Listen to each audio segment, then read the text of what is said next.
Alrighty. Welcome everyone to the special session at Fountain Hills Town Council. Ask for a roll call, please. Mayor Schlum? Here. Vice Mayor Cantino? Here. Councilmember Dickey? Here. Councilmember Elke? Here. Councilmember Hanson? Here. Councilmember Brown? Here. Councilmember Leger is He is here. here. Here. Barely. All right. The first item is discussion with possible direction of staff regarding the town of Fountain Hills proposed fiscal year 11-12 budget, including all revenue and expenditures for all town funds. Julie. Thank you, Mayor, members of the council. I presented to the council on the dais tonight a new revised draft budget for fiscal year 11-12. And I wanted to just go over some of the changes that are in there. First of all, I wanted to comment that we have had at least 6 meetings on the budget as well as 2 open houses. So this is our second to the last one, hopefully. We'll have another meeting on Thursday night. But I wanted to let the council know that we do have a balanced budget with the use of reserves to pay down the debt. But other than that, it's balanced. We have made several adjustments, most of them minor, to the budget document that you have, and I was just going to go over them real briefly. First thing we did is we broke out the salaries between part-time and full-time, and that caused a little bit of an adjustment in the taxes, and that's an adjustment downward. We also took out some residual expenditures that were in the economic development budget in both the general fund and the downtown fund for the 2 staff members that had been in there. We had removed the staff members, but then there was some residual memberships and publications that were there. We took all those out. That resulted in a $6,000 decrease in the general fund and a $23,000 decrease in the excise tax fund. We also eliminated a part-time vacant planner position and a part-time vacant streets position. Those 2 positions are vacant and were in the budget, but there was no intention to fill them, but the numbers were in there, so we took those numbers out. We also reduced the revenue by eliminating the telecommunications tax. That reduction was about $750,000 to the revenue. But then we added in the revenue from the savings from the debt when we pay off the town hall payment. That's about $350,000. There's also in the budget a $100,000 designation for the vehicle replacement fund. We currently don't have any vehicles identified for that. We do have a schedule of vehicles, but we plan on going back to the budget committee and reviewing that policy and that program, and there is likely to be a vehicle in there next year. We just don't have it specified right now. We also updated the authorized positions. We're now at 59 positions, and also we're looking forward to the adoption of the budget, and then with the intention of that we will meet, the executive budget committee will meet with our external service contracts to start laying the groundwork for what the performance and the scope of work is that we're going to want from those contracts based on the funding. But I also wanted to take this opportunity to acknowledge the assistance of several members of the staff that have really helped us through this challenging budget year. Primarily, I wanted to acknowledge Quinnell Huey. She's been a great help. She's a new employee, and she's jumped in with both feet and really gone above board and helped put this document together.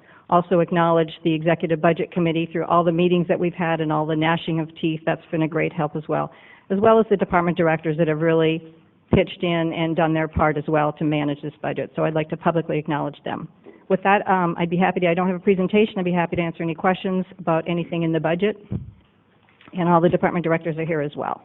Good, thanks. And we are taking, because of the special session, we get call the public or ask the public if they have any input or questions, comments on this item. And so if you haven't filled out a card, now's your opportunity, and we'll start with that right now. So get your card in, since this is the one opportunity to speak to or bring something up on this item. Beth? Mayor, we have 2 cards, Jim Judge, followed by Val Stasic. Good. Welcome, Mr. Judge. How are you? Thank you, Mr. Mayor. Vice Mayor Cantino, members of the council.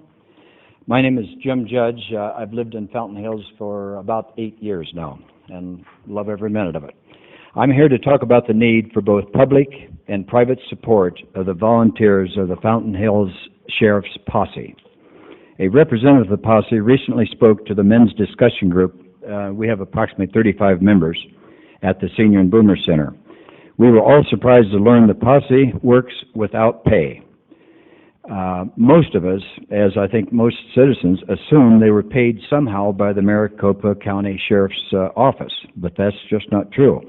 In 2010, the 23 regular and 11 honorary members volunteered 145,000 hours of their time to our community, which is equivalent of 8 full-time sheriff's deputies, resulting in savings of thousands and thousands of dollars for our town.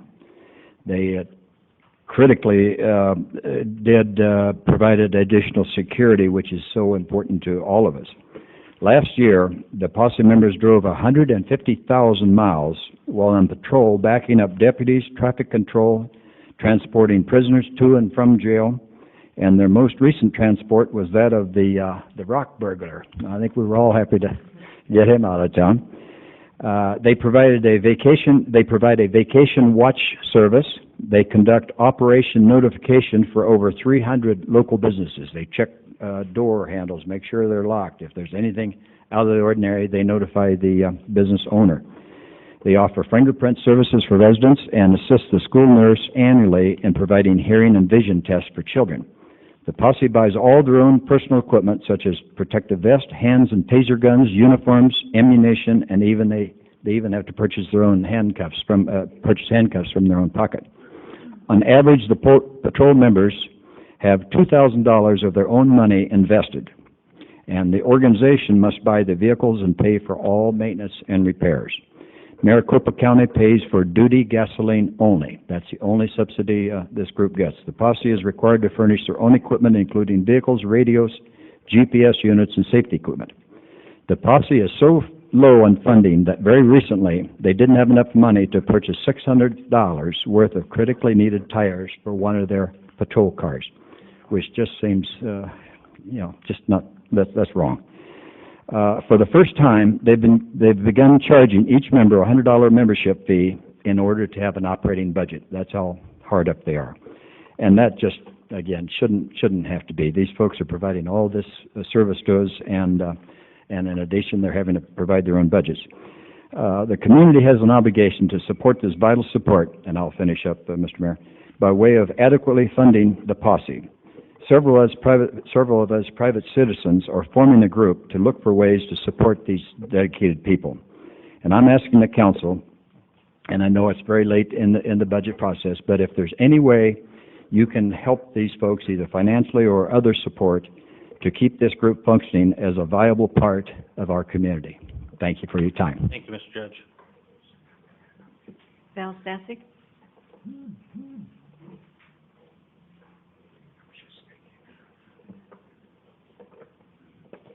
Welcome, Ms. Stasic. Hello. Mayor, Council, thank you for the opportunity to speak to you this evening. I want to clarify some misconceptions that have been verbalized over the last few weeks. Many catchphrases have been used that I shall address regarding the Fountain Hills Theater. The first is the use of special interest. I believe this describes any organization that is focused on a particular community enhancement. Charity. We are not a charity, but rather a nonprofit business providing a service to all residents of all ages. Return on investments, dividends, measurability. I believe it's fair to say that we too are an important arm of the economic development and tourism. As a matter of fact, as Councilwoman Hanson and Dickie can attest, we created the first Holiday Avenue the Fountain decorations and the first Halloween haunted house 25 years ago. So we've always been active in the community. For those 25 years, Fountain Hills has drawn many non-resident visitors as well as out-of-town guests. We are regularly featured on ShowUp.com, the signature enterprise of Alliance for Audience, among other ticketing houses. The wonderful publication that Councilwoman Hanson cited, the Phoenix Relocation Guide, had 3 different pages touting Fountain Hills. All of them mentioned, and I quote, an award-winning performing arts theater as an asset that makes Fountain Hills the gem of the valley. I am sure that the Visitors Bureau is responsible for this wonderful coverage, But nonetheless, the Fountain Hills Theater is an obvious attraction to visitors as well as potential residents. Our work is regularly used by realtors to attract people to the community because of the services we offer. This return on investment doesn't mention the human benefits that our children receive. Councilman Elke and others have expressed concern over our accountability and have said that our contracts are fairly vague. We are prepared at any time to show our budget and demonstrate to you our fiscal health. Our contract with the town is not at all vague. It is to provide youth theater, performance, education, camps, and accessibility to the performing arts. Our quarterly reports are clear and very specific as to our expenditures, and they can all be verified and accounted for. In fact, as an investment in economic development, our main stage, which is not supported by the town, attracts more visitors each season. This past January, the producers ran an extended 15 performances from its original 11, had 100% attendance, is being remounted due to its success. In numbers, that represents 1,847 people in a 4-week period. Of that, 1,561 came from outside of Fountain Hills. I'll be done in a second. Imagine the advertising and increased sales revenue we could generate with funding from the main stage. People do come for dinner and shop when they come to town. I'm just saying. We are very happy and grateful for the support the town has given us for the first 3 years of our contract, and those 3 years remained unchanged. Last year, we were asked to make a sacrifice to help the town during the crisis. We generously readjusted as requested. We were the only contracted organization to respond and face the challenge of trying to self-generate and fundraise to make up the difference. It did hurt us, and a further reduction will also mean sacrifice to Fountain Hills Theater, but we recognize the need to be flexible and face the reality of our economic times. The performing arts are a vital asset to any community. Special venues are popping up all over, and research into cities, Peoria, Glendale, Scottsdale, Mesa, Phoenix, will demonstrate that they see the value of the arts. Thank you for your time, and I am available to answer any questions. Thank you, Ms. Stasic. Anyone else? No. Slip in a card? Okay. Good. Move on to council discussion or questions related to anything, revenue, expense, and any of the funds here in our budget. Thanks for Julie and Quinnell for the update on the changes. There were a couple other things we mentioned up here as council, some clarifications. The ones that come to mind were some areas where, or an area where it accounted for dollars to, I think it was contracts, and then a different dollar to tourism, and it looked like those items were one and the same. I think Councilmember Hanson brought it up at our last meeting, where it looked like the item was in there twice. Do you recall that? Councilmember Hanson, do you recall? I can dig and find it if it's, I thought that one might be easy to just ensure was looked at. Yeah, it was just in one place. It was one It was place? just in one place they were all together, and then one place they were separated out. Okay, so it wasn't where it was in there twice, as far as it, okay, thank you. Council, it's all yours. Where, questions, input you have related to anything in the budget? Councilmember Dickey. Mayor, thank you. I'm sure it's just a typo on there's no page numbers on this, but I believe it's the first page of of what was actually in our packet. What's its title, or what's it related to? I think Julie knows which one. I think she has it in front of her because it's the sideways Okay. one. Right at the bottom, where it has expenditure limitation comparison, at least when I printed it out, it looks like it had the same dates on both columns. Is it still like that? 2010-11, 2010-11?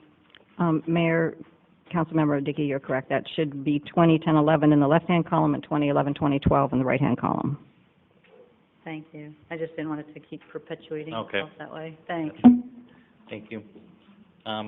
Council, I know we have, as Julie mentioned, I think 6 times, been before here, and obviously executive budget's talked about even more than that, but we hope to conclude things, or schedule to conclude things on Thursday. So if there's anything more for us to come up with that we haven't discussed already or we need to clarify, let's do that tonight. Anything down here? Anything over? Councilmember Hanson. Thank you, Mayor. I just kind of put some things together so I could get through it quickly. Thank you. Regarding the budget process, in the budget on page 86, under Mission of the Budget Process, it states that communication and involvement with citizens and other stakeholders is stressed. It also states that the budget process is designed to meet citizens' needs for information and input, decision makers' needs for information and advice from citizens on their desired blends of services. Judging by the low number of citizens that attended the open house prior to the budget document being released, perhaps it would be good to consider some alternative methods of engagement. I do not see any involvement of SPAC in this budget process, and that kind of surprised me since last year the chair did serve on the budget committee. While they put many hours into the budget preparation, I feel the executive committee pretty much did the whole thing, getting, reviewing, and discussing information that never made it to the rest of the council or the citizens by way of public discussion at the council level. It seems that some decisions were made and items included in the budget document with little or no discussion, such as budgeting the $450,000 for median and right-of-way improvements. We heard at one of the budget meetings that conceptual drawings were being done before the budget was even approved. And it seems that any discussion on the downtown should include the safety issue of infill sidewalks where pedestrians are forced to walk out into the street between parked cars. The capital improvement program ranking criteria states that the town will give the greatest weight to those projects which protect the health and safety of its citizens. I support making improvements in the downtown area, but I think there should be a collective discussion on what those improvements should be and how they should be prioritized. Following the Summit of Communities last January, I suggested that we have a Fountain Hills Summit, a very inclusionary brainstorming retreat, like meeting with the whole council and representative stakeholders throughout the community. It would provide an opportunity to get issues out on the table and look for community solutions through cooperation instead of competition, which seems to be taking place now. It would also provide a venue for give and take discussion on budgetary issues facing the town and funding priorities. It's difficult for our citizens to provide input in 3-minute sound snippets. We've had budget meetings, but aside from dealing with the annual liquor license renewal fee, it feels as though we've been discussing pretty much an approved budget, a document. And there are just a few things that I'd like to go back with possible suggestions for changes. Would now be okay to do that? Absolutely, thanks. And it would be starting out in the fee schedule. A couple of clarifications on this that we had discussed before. On page 4, where we had the special event permits for businesses and for nonprofits, I'm not sure where we left that. I know we touched on it. We reduced the application fee, but are making up the reduction through the day fees. So if the intent is to promote events, I would move that we decrease the application fee and delete the proposed per-day fee for both business and nonprofit special event permits. And I'd also like to delete the proposed increases to the special event permits, like for extra fees for barricades, fire review, and utility fees for local businesses and nonprofits. They could remain for out-of-town commercial events. So if we could, because I know we did discuss about the day fee and the application fee, and I just was wondering where that did get left. All right, and so just to be clear, below wireless communication, there's special event Right. permits business, that's the area, okay. And that is the change, and I'm looking, I could pull out that one too, it shows the highlighted yellow, but on that one, who should we speak with on staff, Julie? Would that be Mark or yourself on the application fee business and the permit fee per day? Mayor, members of the council, that Brian Hughes is working on that. Okay. Brian? Are you familiar with this area, the special event permits? Yes, Okay. It relatively. was 400, so, yeah. it was, is this the area that was 400? I can pull out my other form. What was it this last year, Councilman? It was Hanson? 500. 500, and now it's 100 and 100 per day. Can you speak to the rationale for that? The goal, and this is still up for debate because it's part of the town code that we plan to update down the road, but Mayor, the goal was to reduce the fee for the nonprofits from 100 to 50, and then have the per day fee where it was $50. So the net effect would be basically zero on that. But events that were multiple days, we'd recover a little bit more, which was in line with usually multiple day events, like a 3 or 4 day event. There's usually more time, staff time involved in reviewing those and processing those applications. So we thought we'd recover a little bit more money by having a per day fee, and that was in line with what some other communities are doing. So It's really up to the council on whether or not you want to implement a change like that. What was the per day, or the, permit fee previously, or the application fee for nonprofits? $100. So it was 100, okay.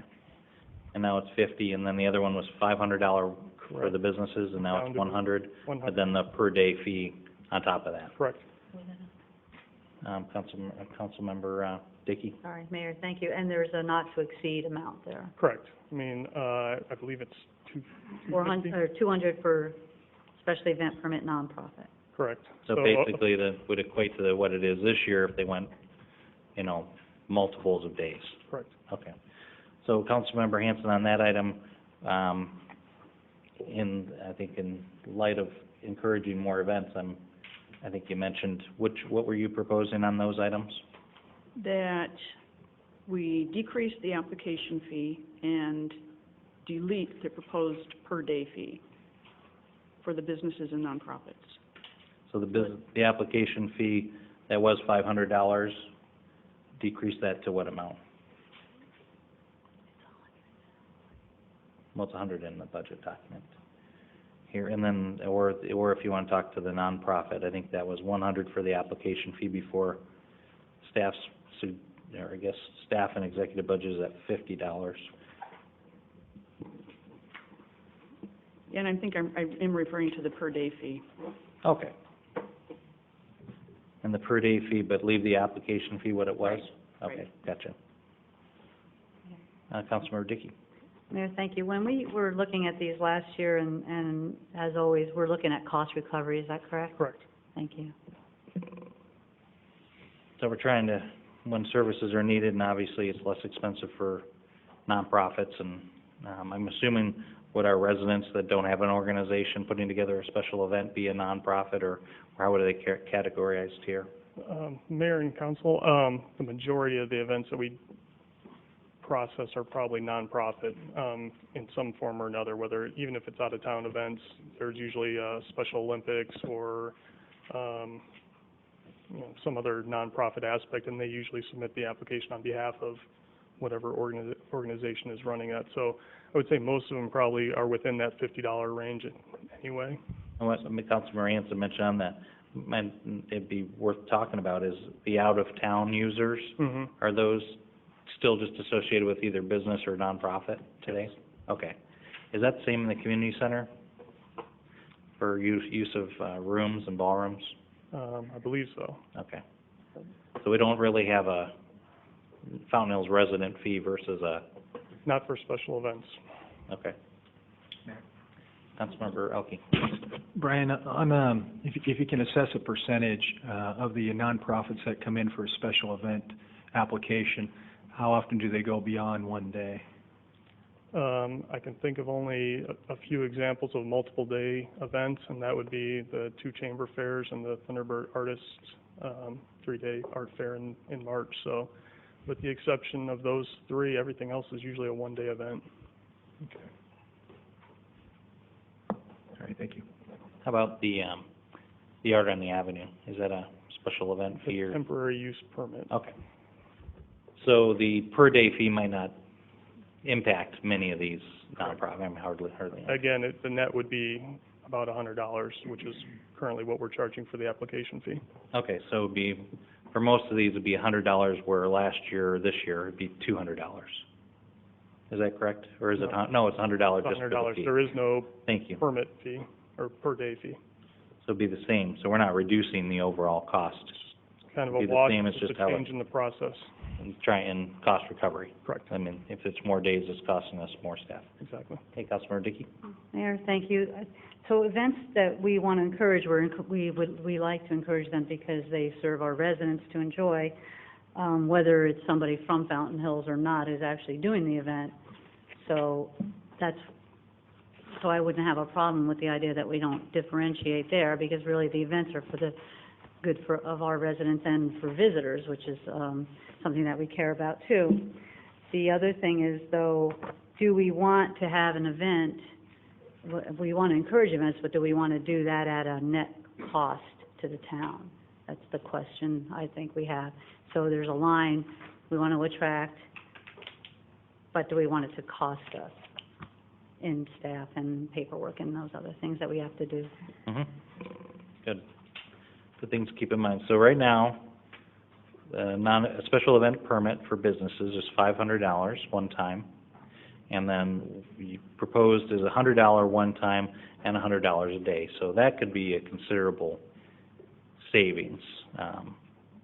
The old fee is $500 special event permit business application fee. Right. $500 for commercial, venture in town. And then, so that one would be a considerable savings. For most of the events are one day, so they'd be paying $200 versus $500.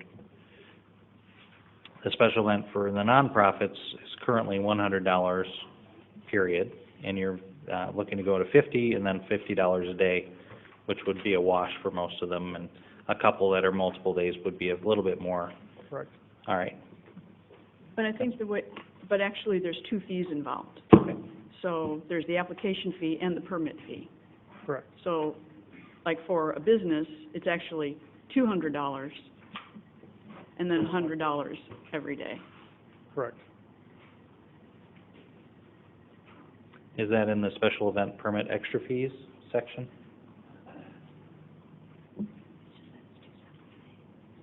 It's There just are two that. separate charges for each event. Yeah, so it's obviously going to be at least one day, so it's $200 versus $500 today. And is there a change there you want to suggest, just to clarify what you would like to see, Councilmember Hanson, or for us to Then consider? reducing the permit fee. The application fee would remain the 100 and the 50, and then reduce the permit fee to 50 and 25. So to apply for a business special event, it would be $150 instead of $200, and then $50 per day. And for the nonprofit, it would be $75 and $25 per day. Council thoughts on there? Thank you for that. All right, so the new fee you're proposing, looking at the line here, and I'm looking at what you're looking at, where it says $100 for the new fee, are you saying that'd be $150? No, it would be 50. 50, and then the So per, the sum total of somebody to come in and apply and get their permit would be $150 instead of $200, and 100 per day. and So then that would 50 add a up. day. 50 a day. I'm still not adding up to what you're adding up. So where the 100 is now in the new fee, what number would be there, 50? Yes, the permit fee would be 50, Okay, 50 for that, which is all, the permit fee is the same as the per day fee. yes, well, yeah, the same amount or the same, it is in fact the same. Right now, it's $100 for the permit fee and 100 per day, so it's $200 minimum. That's why I just want to look at each dollar. So that on the next line, it says permit fee, $100 per day. Right. That would be 50 now? Okay. But you added up to 150, that's only 100. Where's the other 50? No, it's 150. It's 100 in the application fee. So that's and then- 100, not $50. And then 50 for the permit Okay, fee. that's what I want. So So it's it's- $100 for the permit and 50 per day. Right. All right, now I get it. Thanks. And then the nonprofits? It would be 50 and 25. All right, So to come in and get your paperwork, it would be $75, gotcha. Good. and then $25 a day. Council? Brian, as far as, what's your feedback on that? This is probably not going to cost recovery, I would assume. Is that where we come from as far as trying to come up with a fee schedule? We're willing to do whatever council wants to implement. So as far as cost recovery, I mean, it's not quite what we were hoping to get at, but it's still in line with what some other communities are doing, so I think we're okay. We can revisit this annually too, so. Council? Councilmember Dickey? Mayor, I think you can tell that, I still think we're looking at cost recovery, so I don't think we need to reduce these. We've already reduced them from last year with what's here, so I'm okay with what's here. Okay. And I think it's similar to what was done in the community center where the room rents last year were reduced, and then they changed the amount of hours that were moduled to, in order to, folks that didn't need the whole thing for the whole day could pay for a half a day. So I think it's kind of the same thing for what, you're paying for what you're using here. The question is, council, do you want to go from $100 on the business to $50 for app and $50 per day? So moving it from the $500 overall to the $50 application fee, and $50 application fee for the charitable nonprofits as well, and $25 a day. How about somebody make a motion? We can have enough dialogue. Councilmember Hanson?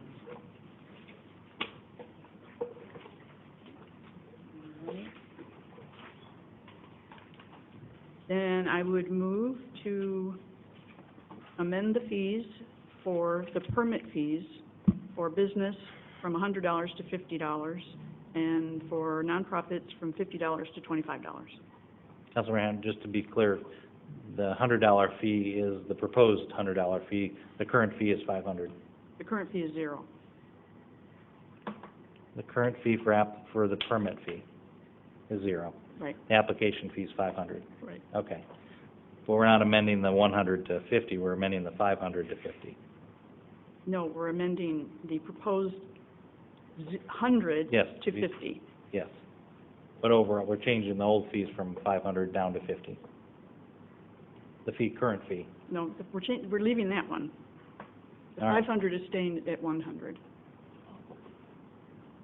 The application fee is staying the same. It's the permit fee I'm referring to. Okay? For business. Yes. All right. I'm going to ask another council member to make sure they understand what Councilmember Hanson's saying, because frankly, I'm not seeing it. Do you mind if I look at your book there, Councilmember Hanson? No problem. I'll come over there. We're keeping this 500? 500 is going to 100. Yep. That's the new fee. And this is currently 0. And instead of going to 100, it'll go to 50. Okay, good.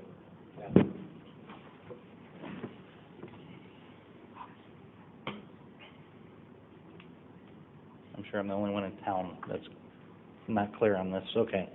So the Councilmember Hanson's application fee business going to $100 and permit fee going to $50 per day for special event permit business.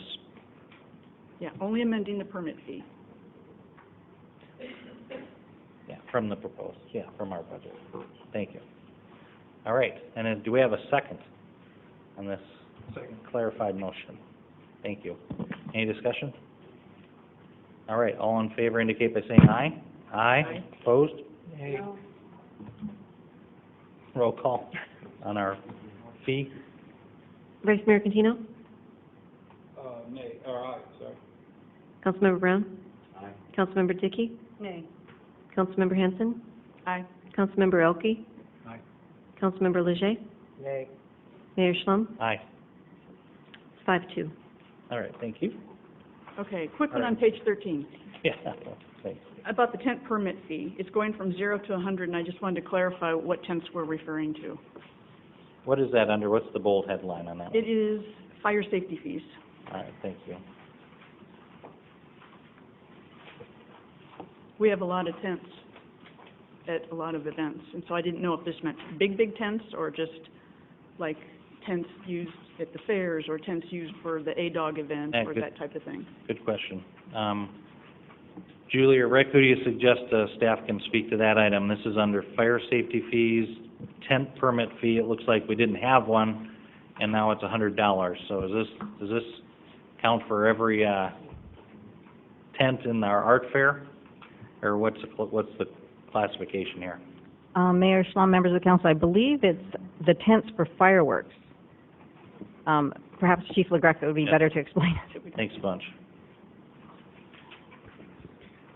Good evening. I'm not the fire marshal, so I'm going to have to dust some of the cobwebs off my mind. But no, these fees are not for these small tents. There's a square footage that kicks in the fees, and those would be for the fireworks.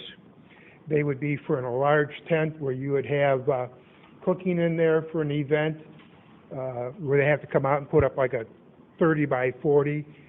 We used to have an issue with tents at the country clubs for weddings and that, and there's a 180-day time period where they can keep that tent up before it's considered a permanent structure, and they have to put sprinkler systems and fire protection devices in there.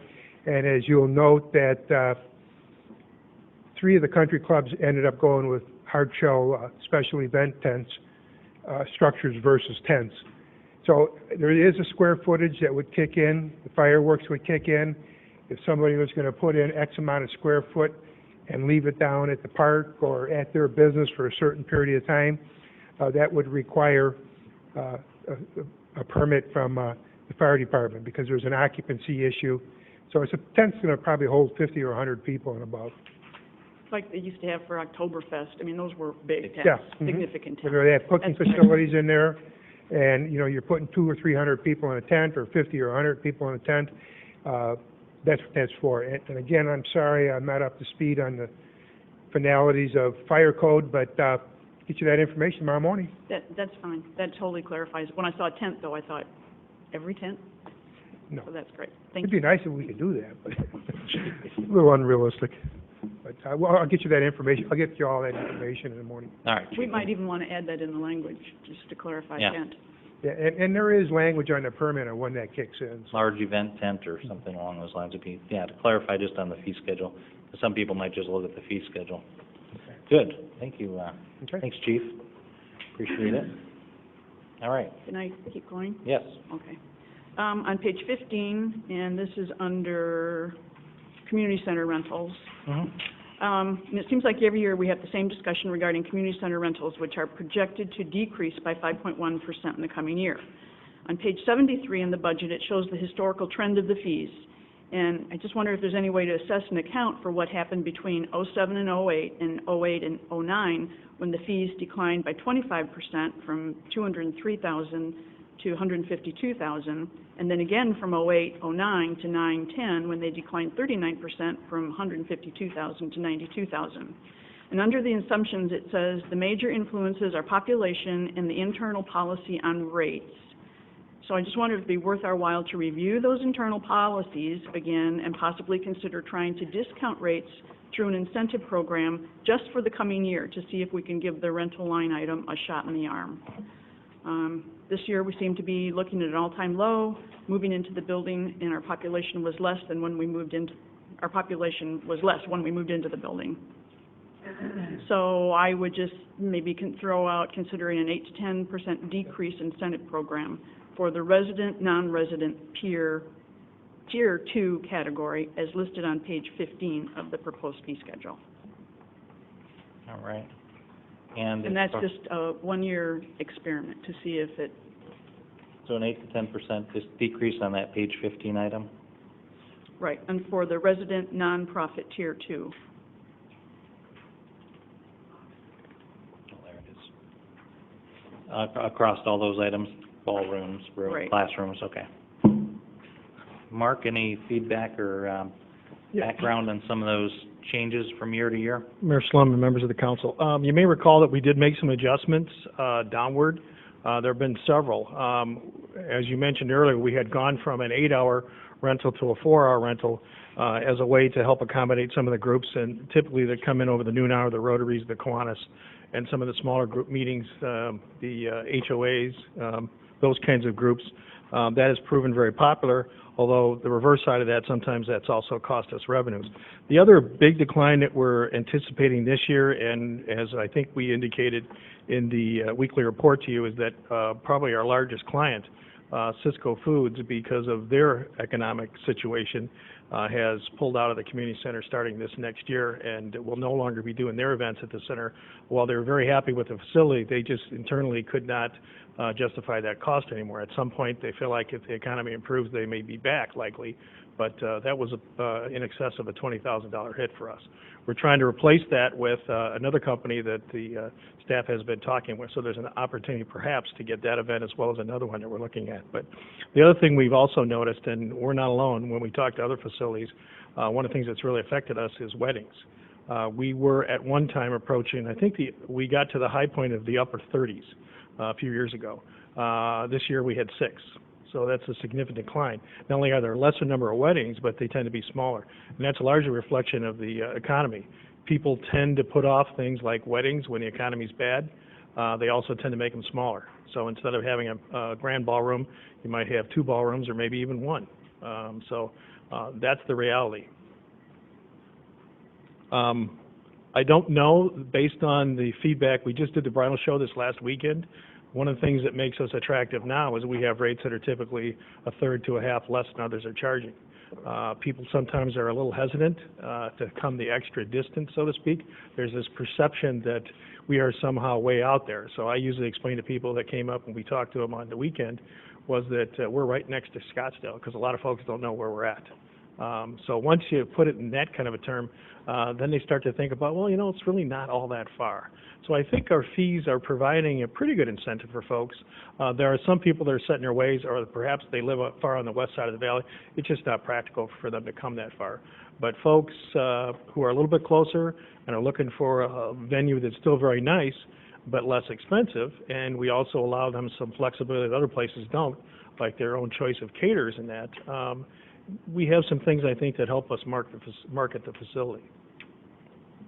And Mark, on the one of the ballrooms, actually all across these, there's no proposed changes. It's the same fee as it was last year, and last year is when you made those changes to go to a half the time allocation to. The only other thing I should mention, in addition, if you recall, this year we're also proposing in the fee schedule to reduce the equipment costs. So for a lot of the groups that use it locally, the Rotaries, the Kiwanis, and those kinds of groups, their fees, if they're utilizing that kind of equipment, would be cut in half. Okay. So I think over the last couple of years, we've done a number of things to make the fees even more attractive. Councilmember Dickey. Mayor, Mark, when you did the fees last year, and these aren't really much of a change, if any, as you just said, did the Community Center Advisory Commission have input into these?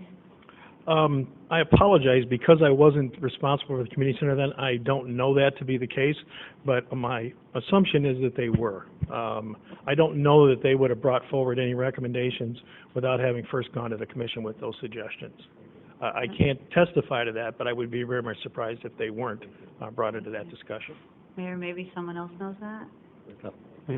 Rick? Mayor and Council, just to add some clarification to that, prior to Mark assuming his duties, there was instituted a stakeholder meeting on a regular occurrence, at least every probably 2 times a year, when feedback regarding fees and other services were reviewed by that stakeholder group and recommendations made to Samantha and her staff. And some of those changes made their way into the last budget proposal. And Mark is continuing this practice of meeting with some of those primary users of the community center to get feedback on things like fees and the structure of the fees, and make things as easy as we can for our regular users. If the adjustments to the equipment fees were one of the things that we did hear back from folks, because they were in a situation where we had reduced the fees on the room to the point that they were actually paying more for the equipment than they were for the room. And that somehow didn't set well with folks, and we agreed, and that's why we recommended a reduction. And what are some of the, if you have a general user, a nonprofit resident that takes the ballroom for 4 hours, what are some of the items that staff resources will go into? Well, it starts with actually booking the facility. That usually goes through Reno as the event coordinator. Then in turn, there's a contract that's put together between ourselves. Payment is made. That's all processed through the executive assistant, Nancy. There's a contract then that is forwarded to them. We take care of, obviously, setting aside that room in our class system so that it's booked on their behalf. The room is obviously set up, and tables and chairs put in there for their needs, podiums, any electrical equipment that they might need, overheads, et cetera. And then obviously once their event is over with, we do the cleanup and the tear down again. Okay. So that's kind of the full circle of events. Thanks, Mark. Councilmember Leger. Thank you, Mayor, and thank you, Mark, Mayor. Appreciate your presentation. It appears to me that there's an inverse relationship between, year in and year out, we modify our fees. Year in and year out, we reduce our fees. Year in and year out, we don't recover the cost for a lot of our fees. Is it fair to say that since we have reduced our fees last year, have we seen an increase in activity? No. No. So continuing to lower our fees doesn't seem to incent more folks to rent our facilities. I believe all of our fees are more than reasonable. That's why on the last item, I voted not to revise our fee schedule, because we seem to be here in the 9th hour of our budget every year, going back and revising our fee schedule. And I see no data, and I may see no indication that lower fees is creating either more activity or not. It appears to me that we continue to throw the baby out with the bathwater, and the root cause is the economy. It's that simple. And I just feel that we need to ride this out rather than continually revising the fees. So you can see where I'm coming from on this. I think the fees are reasonable, not to mention the fact that we constantly pride ourselves on volunteerism. And we have volunteers on our community center, advisory board, council, commission, that painstakingly went through this. I recall they surveyed users. Samantha was involved at that point. And we came to a conclusion. It was about a year-long project. And I thought we were kind of feeling good about our numbers. The people that came to the table felt good about the numbers. And here we are trying to change and revise them because business is down. It's the economy. Fewer people are also getting married nationally. It has nothing to do with our costs and prices. Thank you, Mayor. Thank you, Councilman Leger. Any other comments on this one, or any other input, Mark? On this, I mean, competitively speaking? No, not that I can think of. How are we doing competitively as far as, you know, with our rental? Well, again, I think there's a lot to be said for the economy. I think some of the discussions we've had, for instance, with the Kiwanis and the Rotary groups is their membership is down too. And so they've struggled to make the costs associated with their meeting dates. And again, we did some things because they were routinely meeting. We had it set up so that if they met more than 6 times, there would be additional discount. So we have our regular fees that we charge for commercial and non-residents. That's discounted 50% for residents. We discounted an additional amount if you're a frequent user. So I think and then we've also reduced the cost now of half of what the equipment costs are. So I think we've been very diligent in trying to make those adjustments. I think also, because we've made some of those adjustments, we've kept some of those groups, like the ones who are kind of struggling for membership, looking for new folks. We've had a few groups that are trying to decide whether they're going to meet over the summer. Typically, they have in the past. But with memberships down in the economy the way it is, some of them have decided and are thinking about maybe not meeting over the summer. So that's more the economy, I think, than anything else, and trying to get enough members and new members to keep some of those organizations alive and thriving. So, Thanks, Mark. Councilmember Leger. Thank you, Mayor. Thank you, Mark. So what I'm hearing you say is you have incentives already built in to the process. Mayor Slum. To a certain extent. I mean, short of giving out coupons and frequent flyer miles, you have a program here for incenting people. If they book a certain amount of meetings, they get a discount. Councilwoman Hanson mentioned incentives. I think incentives is a good idea under most circumstances. It appears that you have an incentive built in. Is that a fair statement? I would agree, yes. Thank you. Any other comments on this item? Councilmember Brown? Thank you, Mayor. Unlike the special event fees that I voted to cut, I can see that. I see that as enticing people to come to town and spend their money and help Fountain Hills grow.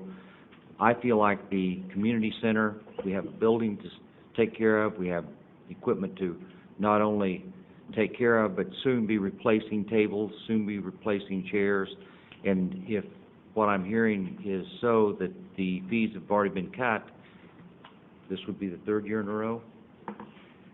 I feel like that, and with your incentives, I feel like I would leave the fees alone, the proposed fees. Thanks, Councilmember Brown. Mayor, and that's fine, and it's because of the economy, and it's why I only said for 1 year. Yeah. that it wasn't a permanent change, but that's fine. Good, thank you. So, can I jump ahead? Yes, please. Okay, and then, let's see, the last one, which Mark referred to, was on page 17, and it was thanking staff for coming up with those reductions, because I know that does make a difference to a lot of the groups. At the last special session, I brought up two of our strategic directions under civic responsibility as they appear on page 9. Those are CR2, discover, recognize, and utilize the talents of our citizens and use these assets to address community needs, and CR3, foster a culture of public service and volunteerism. On page 14 and 15, the budget cites the new priorities for fiscal year 2012 developed by the Town Council during their annual retreat, including expand volunteer program with citizens to address community needs that the town can no longer afford. At that time, I believe we were told funds around $4,000 were being added to enhance the Make a Difference Day. While this is a great program, it's one day out of 365. I believe the intent of these three stated goals are to explore new ways for our citizens to participate, enrich, and aid our community on a daily basis, not just one day a year. A publication of the American Society for Public Administration recently said that in response to worsening fiscal conditions and decreases in services, local leaders are not only engaging their citizens in dialogue to prioritize services amidst shrinking budgets, but they are inviting them into their offices to share their burden as well.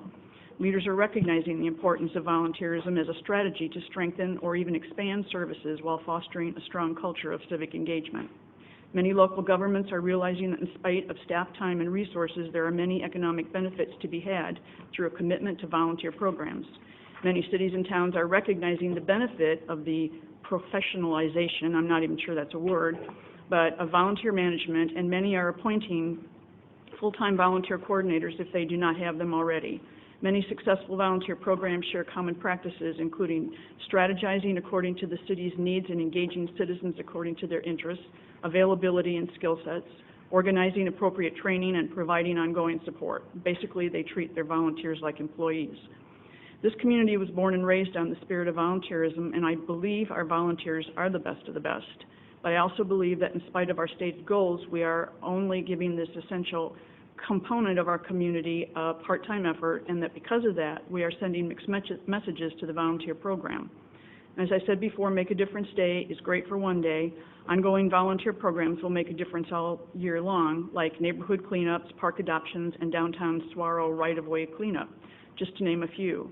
I feel the coordination of these efforts should be a full-time endeavor and would suggest that the appropriate budgetary adjustments are made to commit to a full-time program.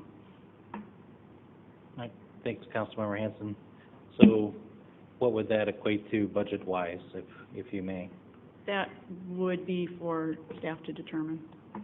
Okay, so will there be more dollars allocated somewhere or by council? Or are you asking us to consider something?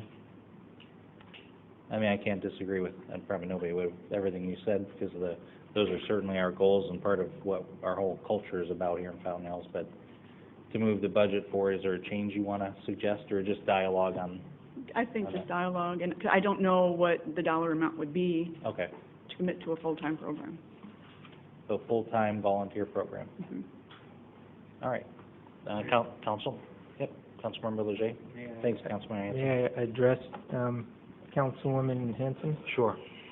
Councilwoman Hanson, I'm trying to understand your request. I agree with everything you said.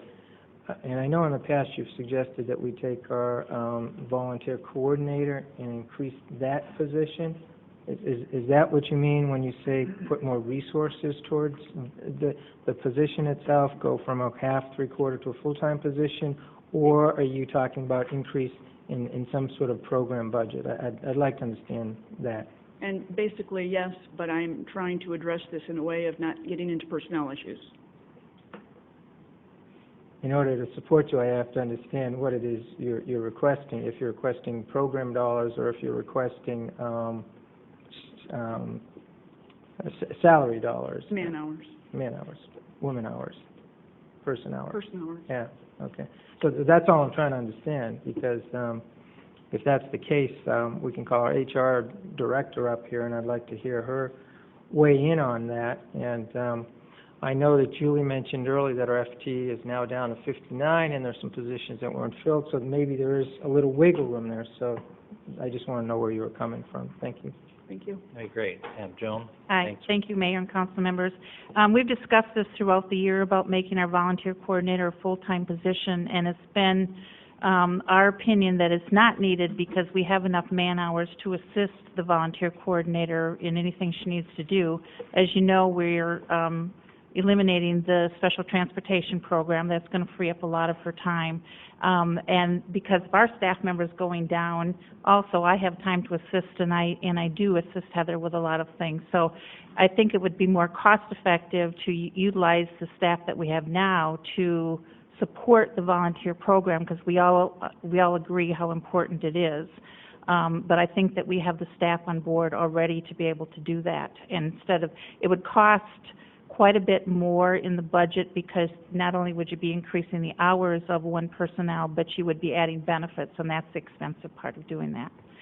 So if we wanted to add more staff, I would recommend that we do that with a part-time person, because it would be more cost-effective.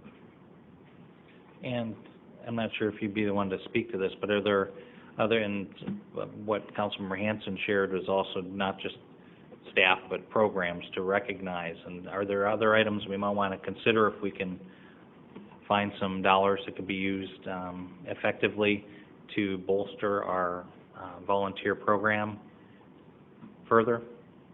Not that I'm aware of. I mean, I know there's always things. Jim Judge was up here before talking about the posse, and I know Heather's tried real hard to recruit people to be park ambassadors. It's not that we need more money to do that. We just haven't had the volunteers step up to do it. So there's a lot of programs that we would like to do. We just don't have the volunteers willing to do it.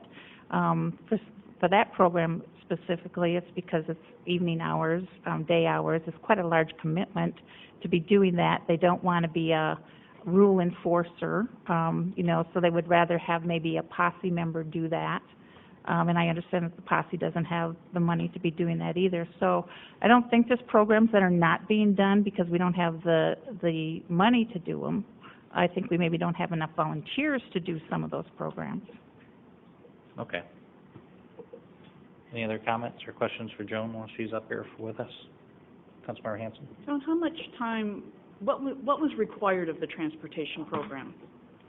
Well, there's a lot of calls with changes of schedules. We had at least 3 of the riders that were going almost every day to different doctor's appointments, so there wasn't a set schedule. Like the STARS people that went to the STARS program, it was pretty set. Every day, they had the same picked up at the same day, dropped off at the same time.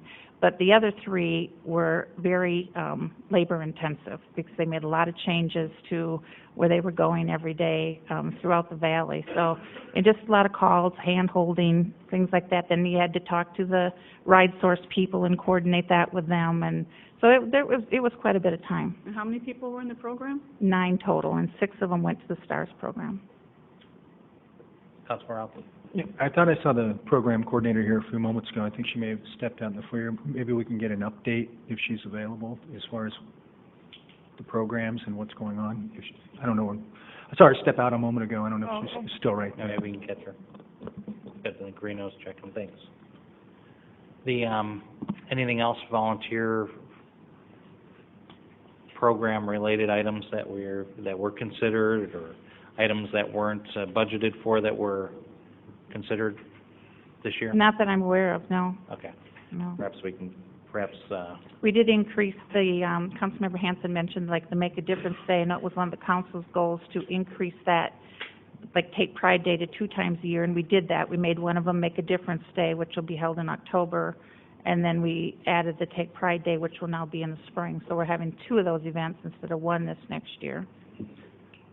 Councilmember Alton? The costs associated with that, I'm not sure if, Joan, if you're the right person, or Julie, the $4,000 or whatever the cost, what was that primarily for? Well, for the Make a Difference Day, which is something new that we're doing this year, that will be equal to the nationwide event that we have in October, is to help residents in the community with maybe landscaping projects or something that maybe they're disabled or for some reason can't do it on their own. We budgeted $2,500 for that, and that's mainly to supplement maybe the cost of supplies to do things for these residents. Hopefully, they'll be able to pay for some of them on their own.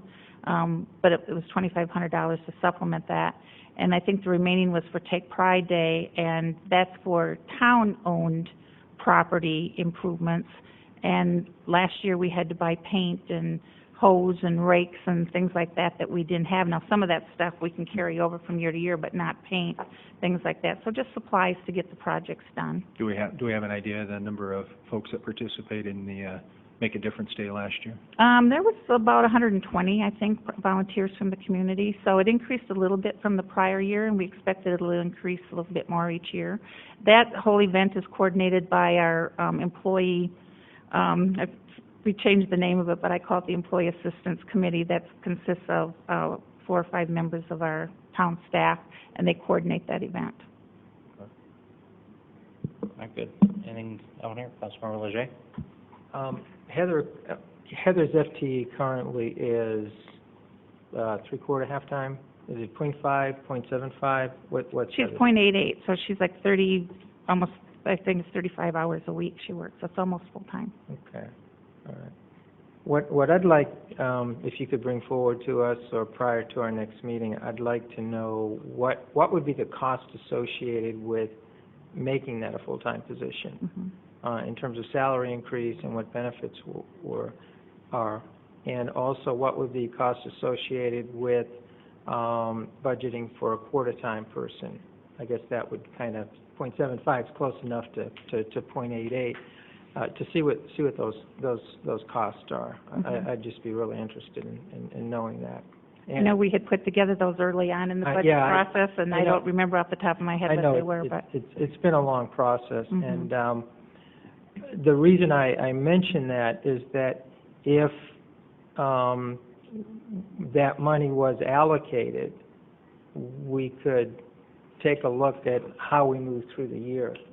And if new ideas came up or there was a need for that, we could make the adjustment on the fly. I wouldn't recommend starting the year off that way, but to have that flexibility to move in that direction, I'd be interested to see what it would cost us.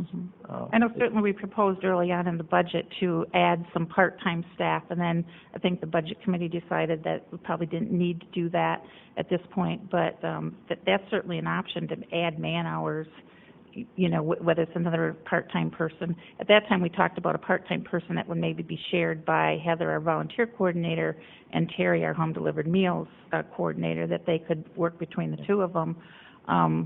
And then at that time, Terry had said no, she didn't want the part-time help, and so we didn't go forward with that. Well, and I'm not suggesting I do your work for you as our HR director. I'm just simply saying that if that was there, you know, there could be a zero in there, but we would have that option to look at that throughout the year. You know, I like to look at a budget as a plan. You know, we often get hung up on it being, you know, set in concrete. We have our parameters, of course, and staff does an excellent job working within the parameters, but we're constantly reevaluating and changing. I mean, this last 3 years, we've had to do that tremendously in terms of cutting expenditures because of our revenue. So I'm just looking at that flexibility, and perhaps the Executive Budget Committee could have that discussion prior to our next meeting. Is Executive Budget Committee going to be meeting? No. Okay, then we could have that discussion at our next meeting then. I can certainly email the mayor and council with that information. That would be helpful. So I would put together what the cost would be to make our volunteer coordinator full-time versus adding a part-time person, what the difference in the cost would be. Yeah. Is that? 0.25, yeah. Okay. Okay. Thank you, Mayor. Thank you, Councilmember Deacon. Mayor, thanks. Just to be clear, though, we're hearing right now the workload doesn't warrant that request as far as what we know right now. That's my opinion, yes. Correct. Thank you. Mayor, if I may. Councilmember Leger. And what I'm suggesting is that we don't come out of the chute filling that position. I'm saying that allows us the flexibility if we want to go there throughout the year. Did that make sense? Sure. Yeah. Thank you. Okay. And I'd just be, I mean, any council member says anything, I'm going to take it seriously. Councilmember Hanson, is very intimately involved in volunteerism, has been involved in the community for a long time, so it sounded as if Councilmember Hanson was sharing some thoughts that we could bolster the volunteer program into something we could be even more proud of. So I definitely want to make sure we're positioned to do that if there's something. Obviously, we need to know what we're going to pay for, you know, in order to budget for it. But as far as I understand, and every time I work with or celebrate the volunteers, I hear wonderful things, and there have been a lot of good changes and over the years in recognition and also inclusion. I don't know if this year volunteerism grew tremendously, but I know in years past went from 700 to 750, and the monthly recognition and some other things. But also there is a lot of other folks involved in volunteers. Probably most of the staff also touches a volunteer if they were helping them in their department with one thing or another. So I would say, yeah, if there's some additional things to consider on Thursday also that would help bolster the program, be it, I mean, doesn't, like Councilmember Hanson had shared, it's not necessarily a staffing thing or it's more of a program. I'd love to hear that. So, anything else on this item? Thanks, Joan. Thank you. Yep. Councilmember Hanson, is that your item, the item? Just one more. One more, yes. Go ahead. Okay. At the last meeting, I pointed out that over the last 2 years, the economic development budget has increased by over $124,000 and suggested that 4 of the line items with the largest increases remain at the current funding level, creating a savings of $41,433 that could be used to enhance the tourism component of our economic development program. I would like to propose the following alternative regarding 3 proposed expenditures under professional fees. If we could, Councilmember Hanson, what's do you happen to know the page that this is in so we can all follow along with you? Sorry to interrupt you. That's all right. 132, Councilmember Encino, thank you.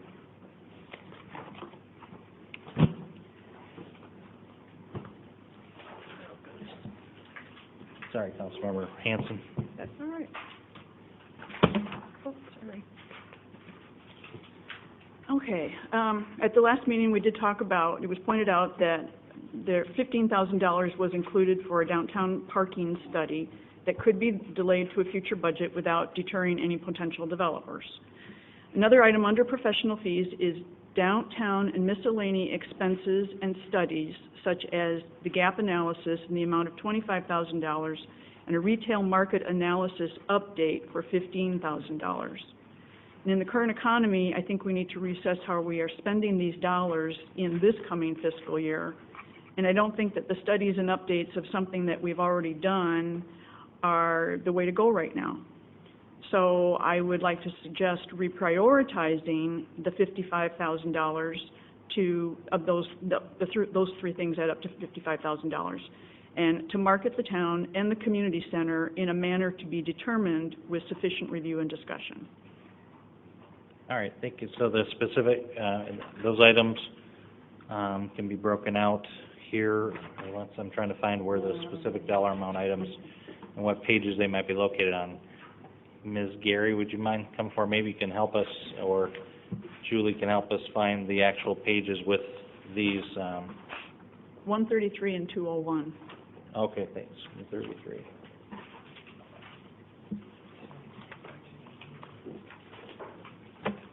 I'm not certain what page, Mayor and members of the council, I'm not certain what page that is on.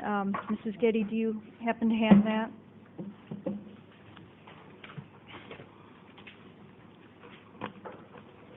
And if you could, Lori, maybe you could speak to, Councilmember Hanson mentioned increase from this year to, from last year to this year in the budget in economic development, and could you account for that broadly, I guess, and we can delve into it?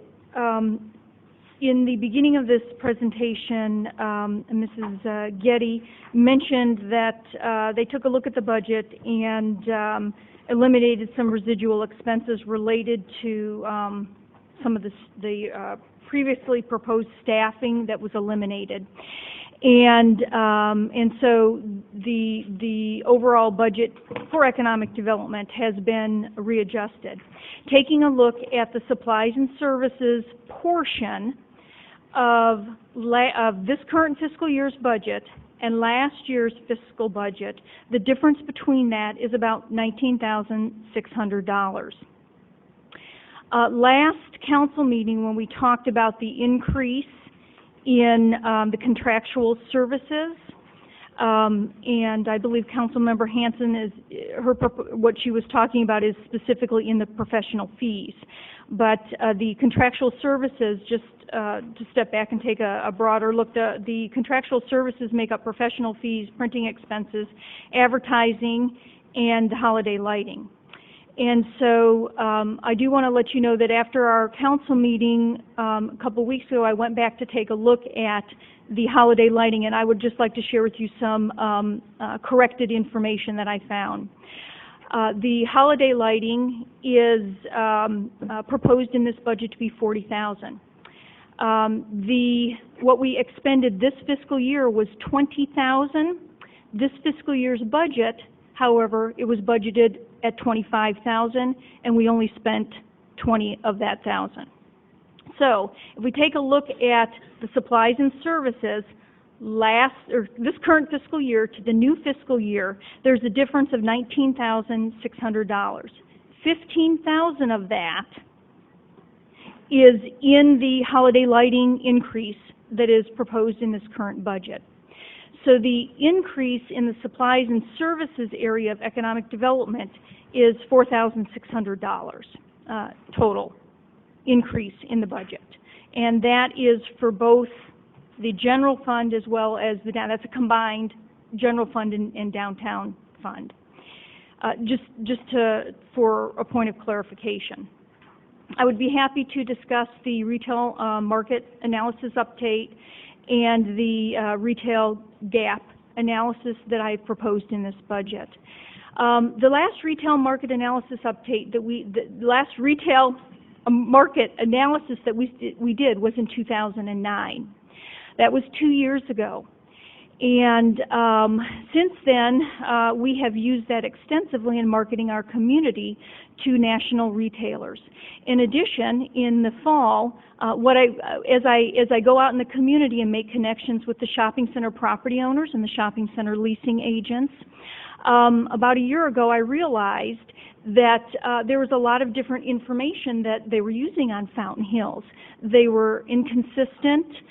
They were not the same information than, for example, what we were using when we found out through the retail market analysis that we did in 2009. So this past fall, I had a meeting with the shopping center property owners and/or leasing agents, and had quite a large turnout at that. And even though the market analysis was on the website and we did some news releases, the leasing agents and property owners, quite frankly, were not aware of that information. And so we rolled out the information again to them and wanted to make sure that we were all talking, the same data, the same demographics, the same language. And so that was in 2009 we did the study. In last fall we got together with the shopping center owners and the leasing agents.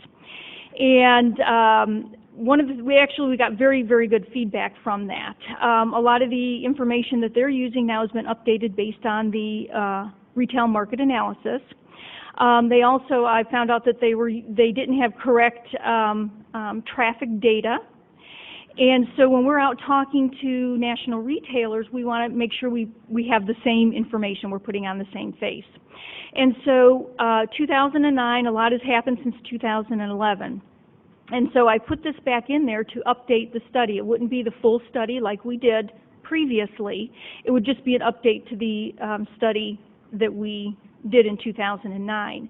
And as you all know, based on the reports that you get on economic development, 2 weeks ago I just came back from the International Council of Shopping Centers retail trade show.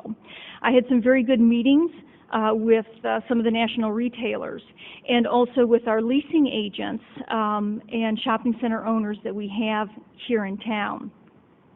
And earlier this week, I got a call from one of those leasing agents from the shopping center, and they asked us if we had updated this study because they had found it so valuable in talking to retailers that they would like any updated or new information. And just to say that in terms of economic development, if we still continually want to go out and market to national retailers, that this information is valuable information, not only for us to use, but for also the leasing agents who are marketing shopping centers. And so that's why that was proposed in the budget. Now, certainly, if the council decides to readjust that, then we will make do with what we have, and we will adjust our program accordingly. The reason why I put the retail demand and the gap analysis in there, the council, as you all know, has been very involved in the Downtown Vision Plan. And the Downtown Vision Plan, implementing that plan, of course, is part of the town council's goals. And which is one of the reasons why we had the market retail analysis done, so that we could clearly articulate the advantages of coming into Fountain Hills. The population, the household average income, the outsourcing, people that live in our community but go to other communities for other services and products that are not currently here. In conjunction with the Downtown Vision Study that the council adopted, as you recall, we brought in ULI, the ULI panel, and I know you all were here to see that and listen and hear what they had to say. And as you recall, we had developers on the ULI panel. And one of the suggestions that they said, they took a look at the retail market analysis, and they said, you know, this is really good, but there's a piece missing.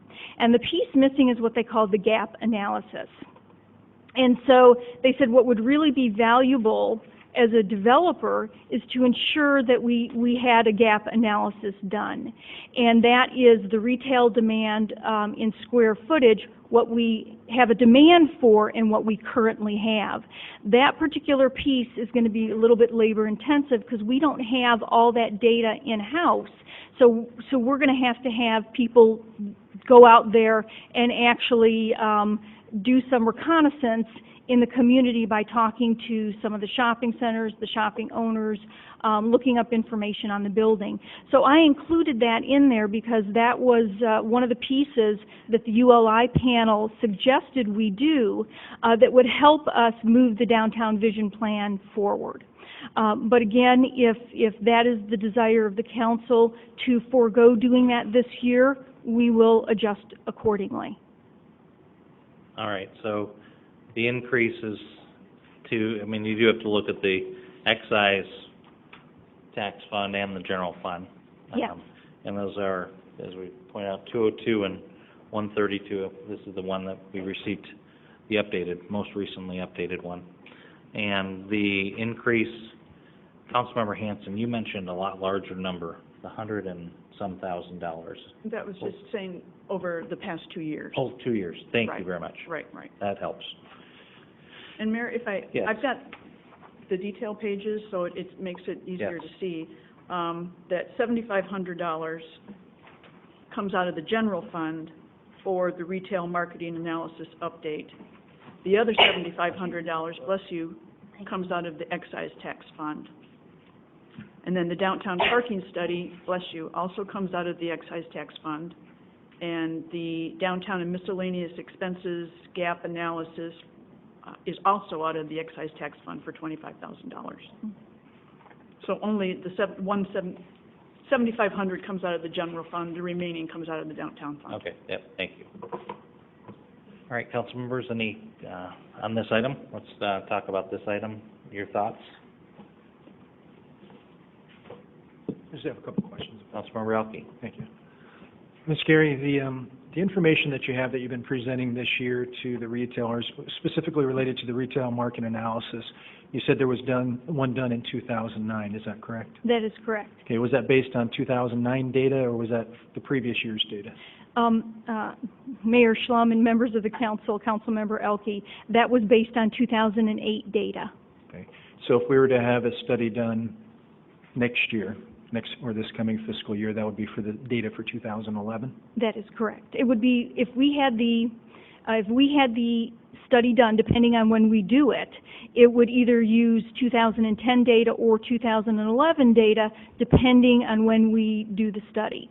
So, for example, if we decided to initiate that study in July and August of 2011, we would most likely be using 2010 data. How could we ensure that we're using 2011 data? We would have to take a look at the timing of the release of 2011 data and see if that coincided with our fiscal year. Right. I mean, because with, as you know, Ms. Gary, with limited funds that we have, we got to try and get as much bang for the buck as we can as far as the funding is concerned. Can you talk a little bit about the gap analysis? Has there been one previously done here in Fountain Hills? Mayor Schlum and Councilmember Elke, not that I am aware of. Okay. Are we certain that there hasn't one? I know you're saying not that you're aware of. Are there any other staff members that could speak to that you would know whether or not a gap analysis was done? Because I'm curious when the last time one was done, if in fact one was done. I am not aware of any. No. So, No. and it probably would have been years earlier, I would suspect, which the data wouldn't probably be too helpful. If you could, Ms. Gary, in layman's terms, what benefit does the gap analysis have? Just if you have like 3 points, what to have that gap analysis does, what does it enable you to do or you to do for the town that's a benefit to the town? And if you could just put it in layman's terms for the folks that are listening. Sure. And for me too.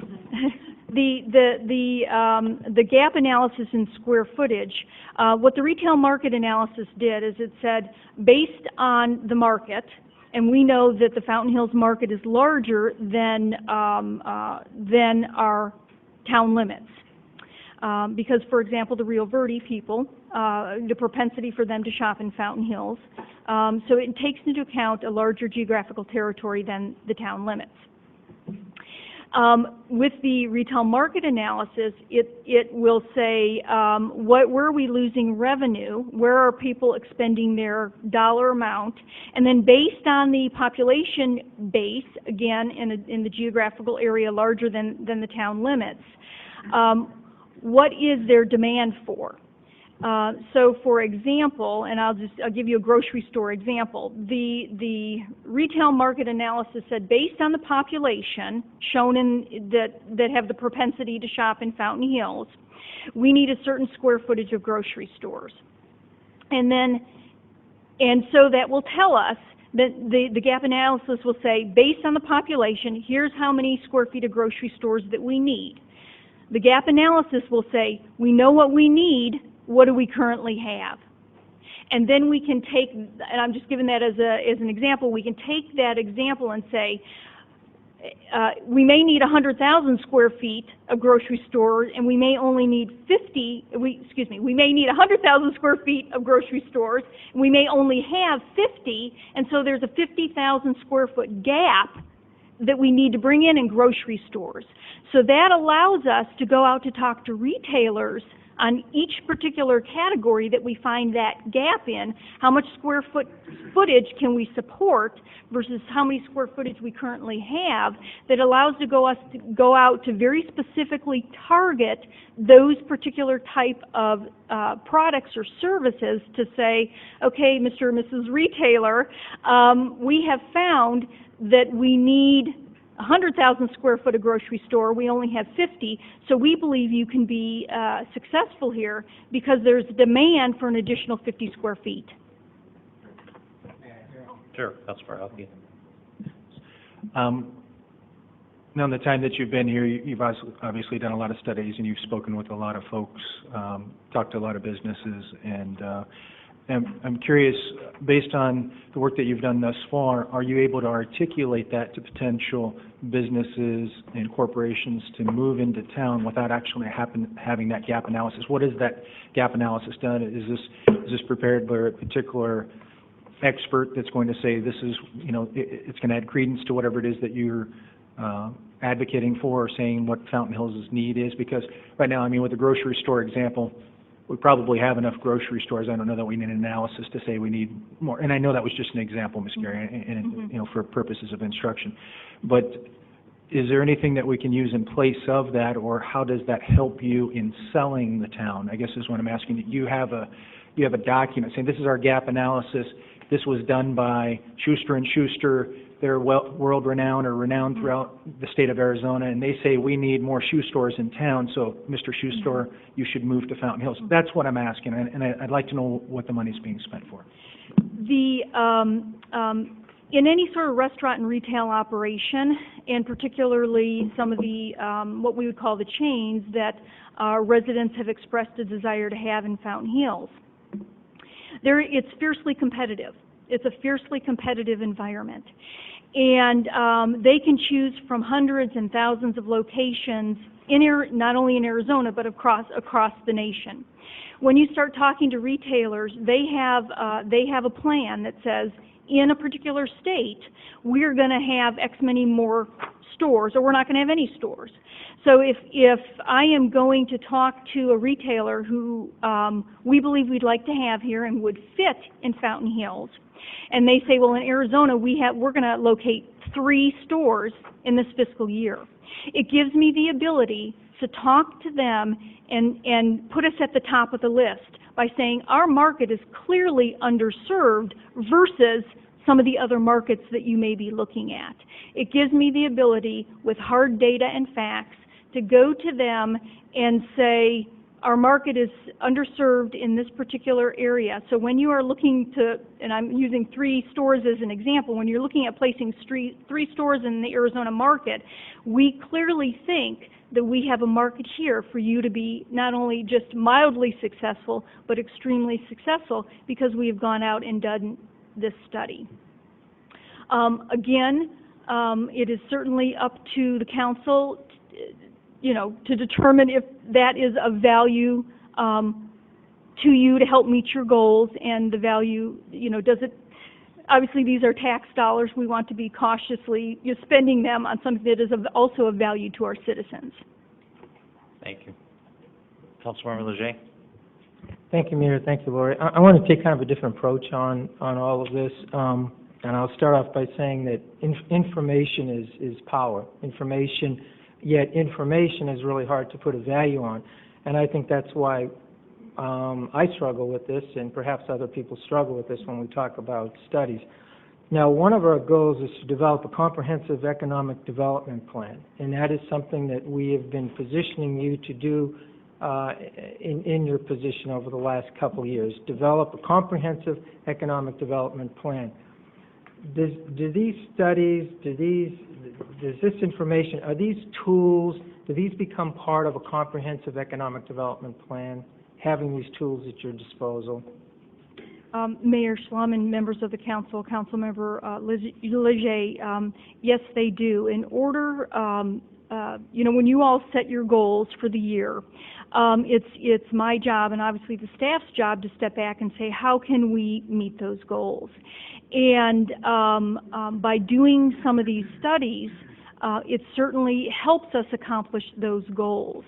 And so if indeed the council's goals, and obviously one of them is to develop a comprehensive economic development plan, if one of their goals is to create additional vitality by bringing in new businesses that will service our citizens, restaurants and retailers, this absolutely is part of that. And simply, without taking a lot of time, I'm just trying to connect the dots here. We talked earlier on in our meeting here, what were the drivers for our budget? Where are we getting input from? What does the process look like? How is SPAC involved, so forth and so on.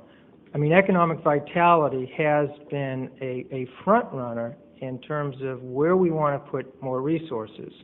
Economic vitality is very complex, but as we're looking at the numbers on page 201, for example, and we're looking at the numbers on 133. I invite council, if you haven't already done so, and I'm confident you have, to look at page 132 and to look at page 200. And what you have there are productivity measures. And those productivity measures are driven by our strategic plan. And our strategic plan has been significantly influenced by the work of SPAC. As you recall, we had an annual retreat some time ago when the budget process started.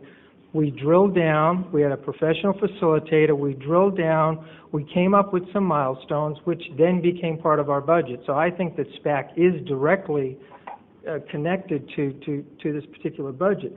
So long story short, I know it's really hard to place information on studies, particularly parking studies, but one thing in closing is that we're talking about tourism. I think we have a set amount that I've heard we're agreeing to for tourism.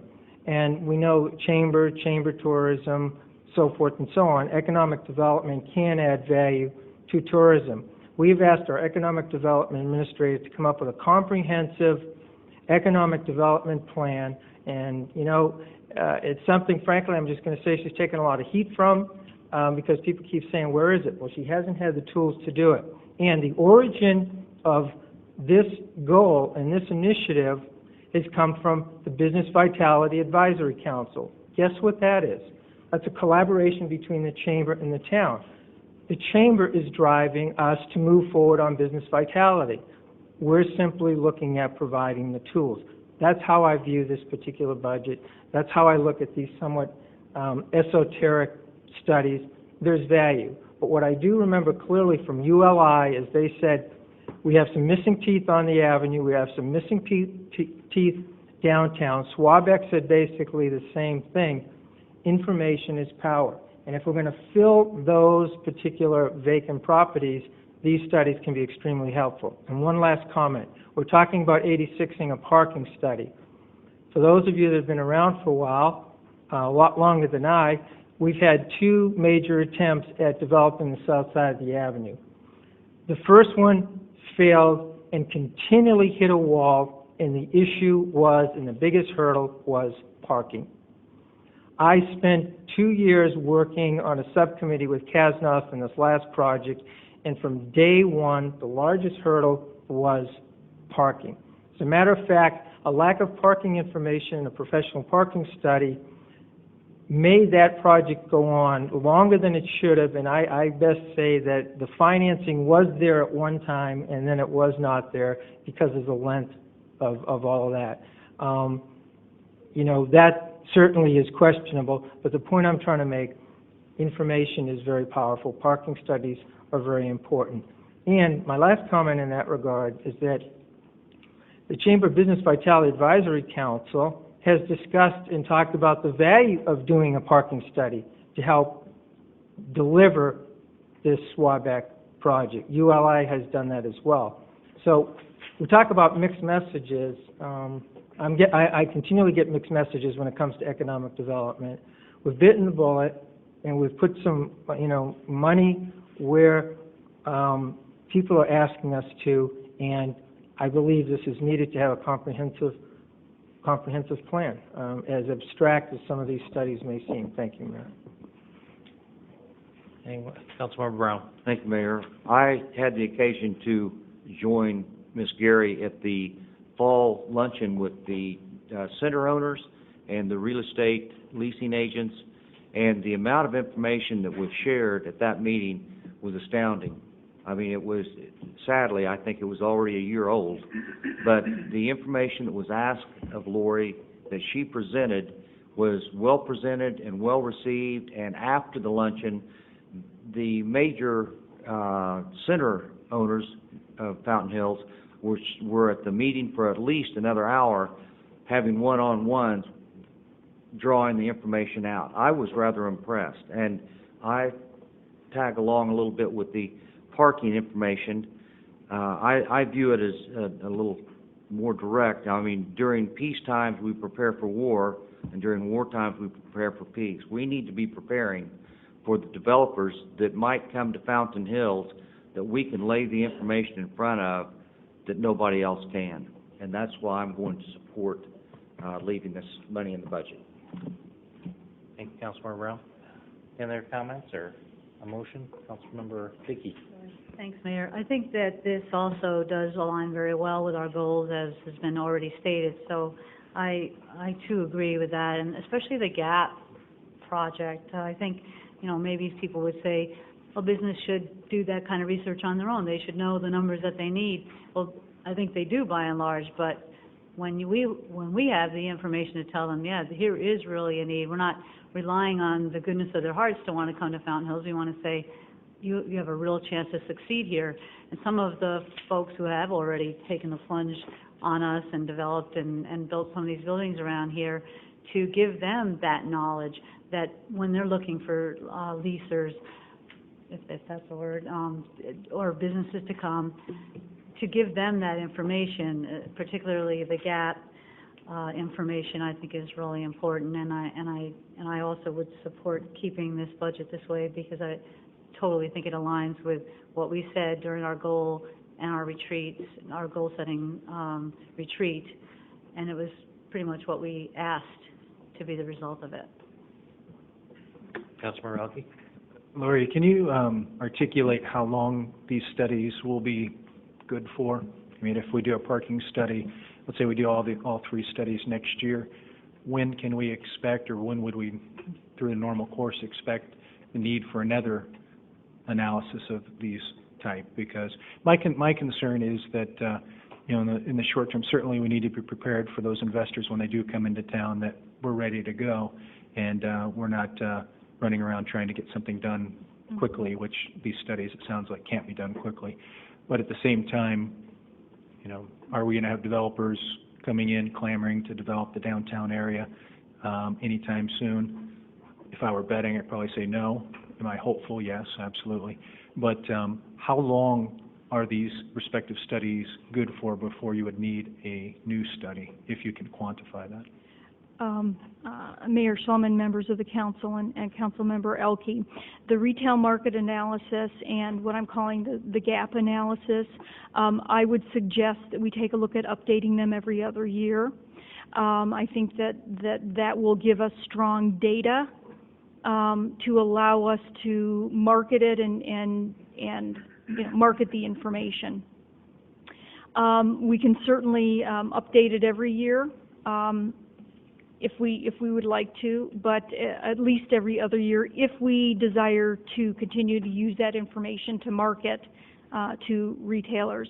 The parking study, quite frankly, I am not certain on that in terms of marketing that to to developers, on how fresh that data is.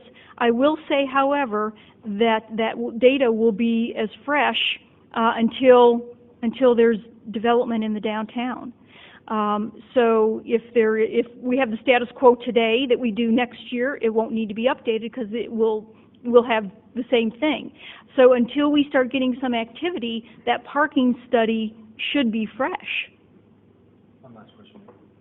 If the council were to approve the studies, that the gap analysis and the retail market analysis, would you be able to ensure that it's based on the 2011 data, so that we wouldn't have to revisit this again potentially till 2013? Is that something that could be done? I will do the best I can to get the most updated information. I don't know when that 2011 information is released, so I would need to do a little bit of research on that. But we obviously need to get the most recent and up-to-date and fresh data we can to when we have the study done. Councilmember Hanson? Thank you, Mayor. I appreciate all the dialogue. Anytime we're going to spend $55,000 on some things, I think it's good to have some dialogue so people understand what it's being spent for. My main reason for bringing this up is because of the flat economy. We have a decrease in population. Timing-wise, I just don't see a lot of businesses flooding to Fountain Hills right now because of the economy and our decrease in population. That's why I thought, a delay might be considered, but whatever the council decides. Thanks, Councilmember Brown. Thank you, Mayor. Lori, we have several organizations in Fountain Hills that are out promoting Fountain Hills and trying to attract businesses. Do you share this information with the other organizations? Mayor Schlum and members of the council, Councilmember Brown, this information is currently on our website, and I certainly would love to share it with anybody who has a desire to hear additional information about it. Yes, we do share it with anybody and everybody. It is on our website for anybody to take a look at or to download or save and to utilize. So we want to make sure that this study is out there so that our shopping center owners, our leasing agents, any developers can get at the information and utilize it to promote their site, to promote their buildings, to promote Fountain Hills. Have you had any of the other organizations contact you asking for the information? I mean, wanting to sit down and have a one-on-one with you to gain the knowledge that you have? I'm trying to think, Councilmember Brown, and I believe that members of the BVAC were interested in that, and so I believe we shared that information with the members of BVAC. Thank you. Thank you very much. Hey, Lori, thanks for filling us in on a bunch of things here. All right, I'll go to Councilmember Dickey.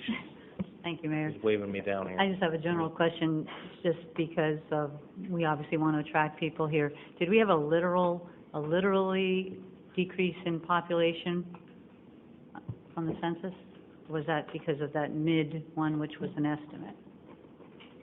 I'm probably asking the wrong question, I'm sorry.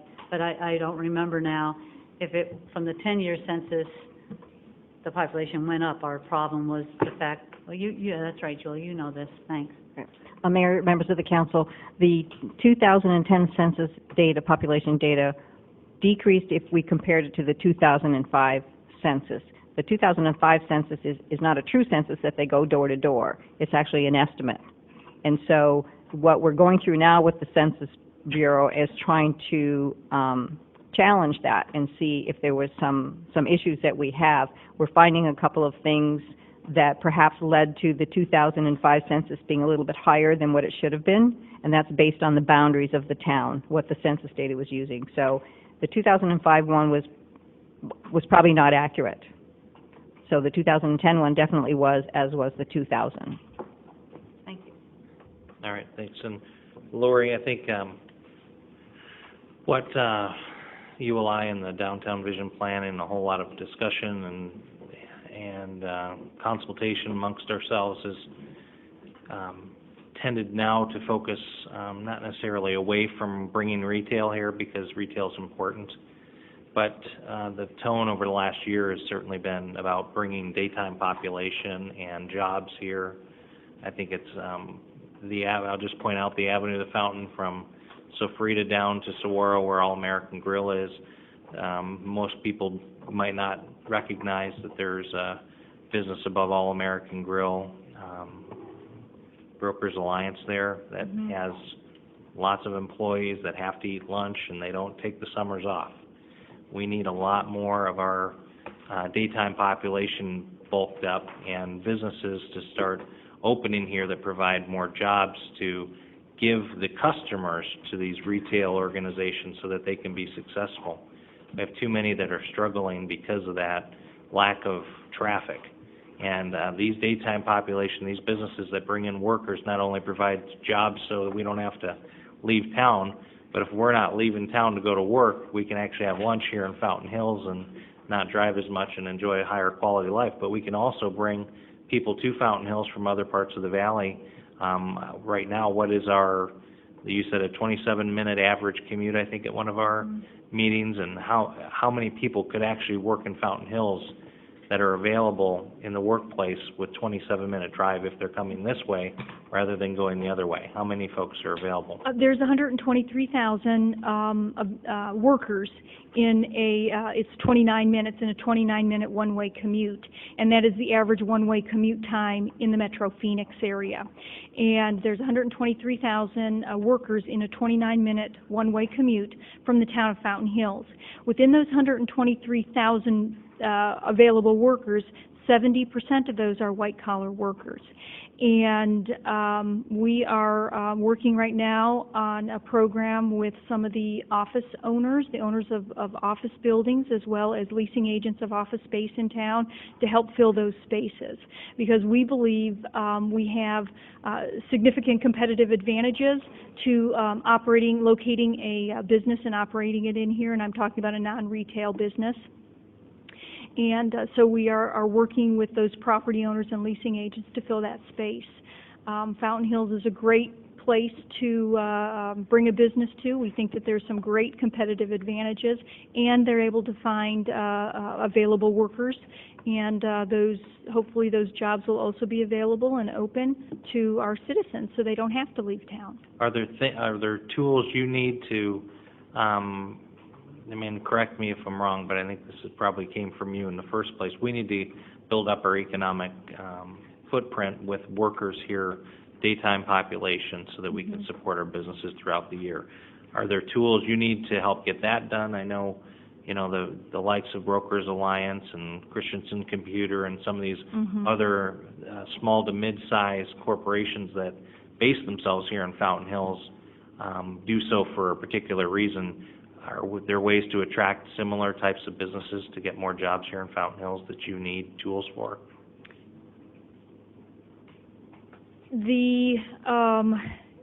Currently in the proposed budget, I have added some marketing dollars in there to do just that, Mayor.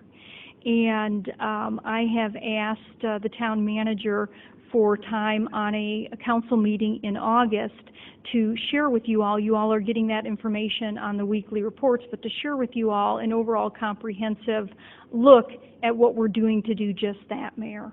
I know the website's much better. I think that's helpful. I know we get leads that we follow up on from Greater Phoenix Economic Council and probably other resources, but a lot of these smaller businesses, we're probably not going to be coming through those larger organizations, and I think we really need to focus on some of these, growing our small businesses here that are already here, and then also attracting more that are similar, that are apparently finding some good success. I was on Facebook and saw Brokers Alliance on there, and they actually have a video that they tend to produce quite often, and believe it or not, they use the fountain and the lake and the park as their backdrop, and it is just gorgeous. So I can't imagine there aren't a whole lot of other businesses that, if introduced, would love to come, particularly to our downtown, and have a beautiful business environment and scenic setting for their employees to enjoy, and obviously we have all the outdoor amenities to go along with it.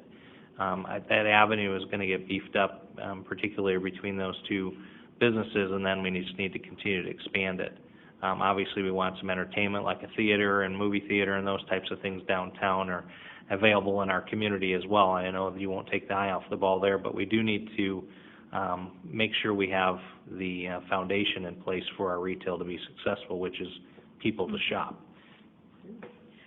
Mayor Schloman, members of the council, one of the things that I've encountered in addition to making sure I have information available to our retailers as we try to attract them is also daytime population. What is your daytime population? What are your large employers? And so having a strategy that addresses that also will help. As we help increase the daytime population, it'll also help our existing businesses become more successful, because we will have full-time permanent jobs in the community that will then need to shop and eat in the community as well. So having another approach also certainly will help us. Councilman Rauke. It's actually for Mr. Paul, for Mr. Move. Thanks, Lori. Paul, I hope you didn't think you were going to go through a whole meeting without being up here at least once. Welcome, Mr. Mood. How are you? Excellent. Thank you. All right, good. Look how confident he is without any notes or anything.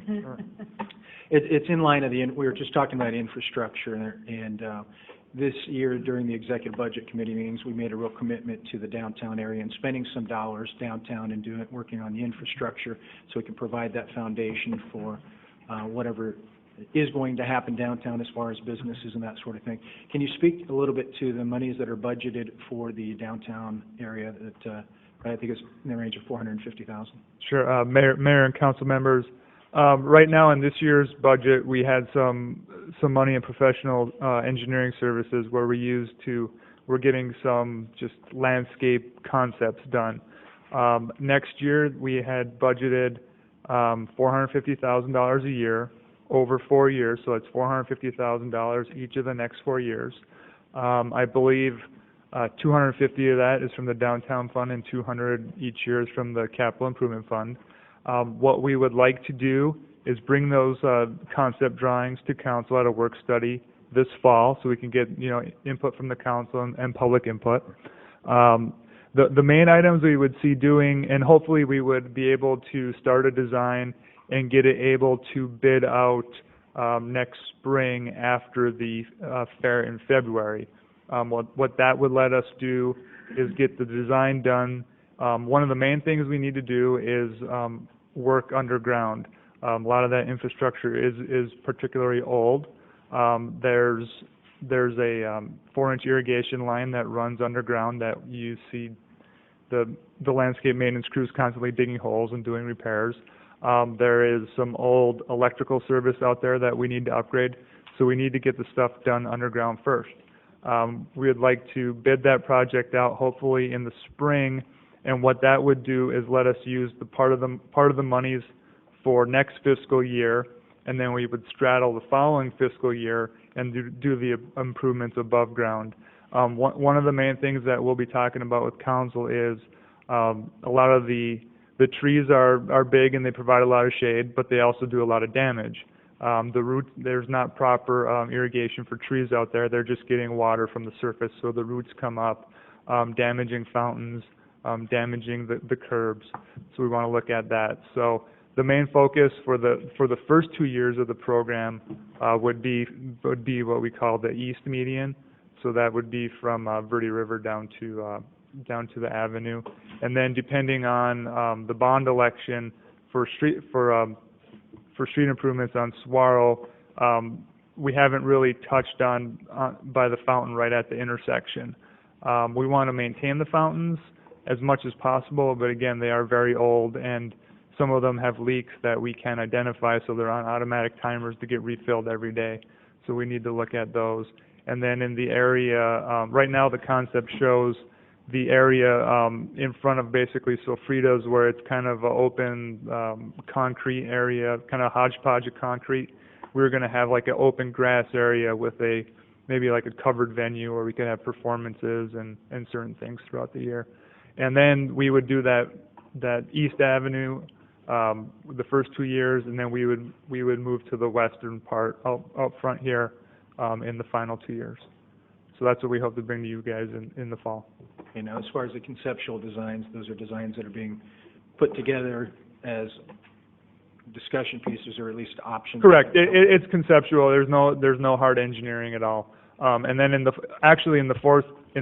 second phase too, if the street bond passes, we're always looking at the downtown vision plan, and part of that vision plan is to increase the width of the sidewalks for, so we, like Sofritas, we can have more on sidewalk dining areas. So we want to look at that the fourth year, widening those sidewalks, and that's also the same year if the road bond passes, that we would be mill and overlaying the avenue. So, and then we could do some nicer crosswalks. And hopefully in the next few weeks we'll be doing the slurry seal in the downtown area, so that will get the streets maintained throughout the next 4 years until it does finally get a mill and overlay. Okay. Thank you. Thanks for that detail, Paul. Anything else on these recent items we've talked about? Julie, I have a question on, I know you mentioned it, you may have gone over this already, and maybe you'll talk about this on Thursday. When we had the audit done, there are items, I think, related to the budget and the budget process or the budget document. Are you going to go over what those changes are, or are they already in here? Have we talked about that already and I missed it? Mayor, some members of the council, I'm happy to talk about it on Thursday. I didn't bring that with me. Okay. No. And I'm more than happy to bring it. I think I provided the council with a memo as to what the responses were, and we have accomplished everything that they asked that we do, as far as the audit. But I'm happy to bring that When up. did that memo come out, do you recall? Was it a couple weeks ago? A couple of weeks ago. I'll go back and look for that, thank you. I can send it out again. I Did you remember want? we talked about it, yeah, if you wouldn't mind just resending that to me. Sure. Do you want to talk about it again on Thursday? Did you want to I think have? it'd be good because it was a comprehensive, it was a fresh look from a different company. I think it was, that's good to go over, just to talk to the public. Since the 16th meeting will be probably on all summer long, for folks to understand how responsible we're being in the public dollars. I think that would be helpful. The other thing is, maybe we can talk about it on the 16th, or maybe it's just a process thing. Are there any areas, transparency is a big issue, big item, big item for us to get our arms around, and to use technology in particular to make things as accessible to the public as possible. If there are things that we need or haven't considered to make our documents or other things even more transparent or easier for the public to get a hold of, that would be great. I know we're talking about a different website, and maybe that'll help, but transparency is maybe something we could talk on the 16th. If there's some things you need us to consider that we haven't considered yet, that'd be great to hear from you on. And the other item is, citizen brought up the posse. Are there dollars that we've accounted, that you recall that we've funded previously with the posse? I believe it's primarily been funded through donations. But has the town funded the posse previously, or what are your thoughts on that? Mayor, some members of the council, the posse has been funded through Proposition 202 funding, meaning that the funds have come from the Fort McDowell Yavapai Nation and gone through the town, which we then disperse directly to the posse. I don't recall, I could be wrong going way, way, way back, but if we funded them at all, it's been a very long time. So currently there are $202 going to the posse? Mayor, members of the council, they were awarded 202 funds several years ago. They have not been lately. And so the town has not funded them at all. But I also wanted to remind the council that that we have a almost $20,000 contingency, is all the flexibility we have in the general fund. So I just wanted to remind, I know the council's aware of that, but we're very, very close to zero. And one of the things, the reason I bring it up is because we're not sure how the economy is going to be next year. And I had already assumed a slight increase, about a 3% increase. If now they're talking about the economy slipping back down again, we might have to really watch that. So I just wanted to remind the council about that. I know you're aware of it. If there may not be extra, unless we consider things now, and we'd have to take from somewhere else. Correct. Correct. And then I also wanted to comment, talking about the transparency, we talk about that a lot, how we want to be transparent. I don't know that we do a really good job of it, but we're constantly updating the web page. For example, the last couple of weeks we put the contracts, all of our contracts, and as we move forward, every contract that the town enters into now is going to be available on the web page.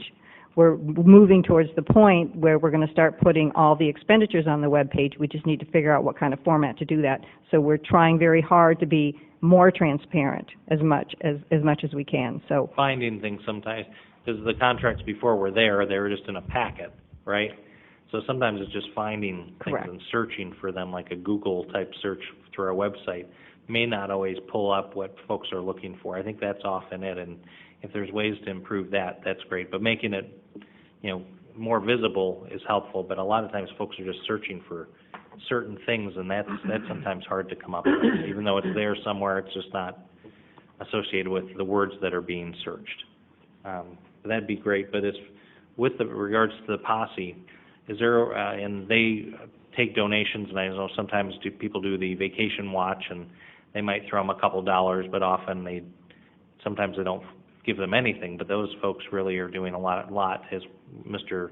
Judge talked about it at Call to the Public time, and they would provide a great deal of presence in our community if they could have all their cars out on the street. They certainly have the volunteers to fill the cars, but right now I don't think they can get their cars out there because they don't have the ability to maintain them and keep them up. They do get the fuel from the sheriff's office, but it'd be great because sometimes the posse members can do things on behalf of the sheriff's office, like deliver prisoners and transport people, which would keep our deputies here in town doing what we want them to be doing.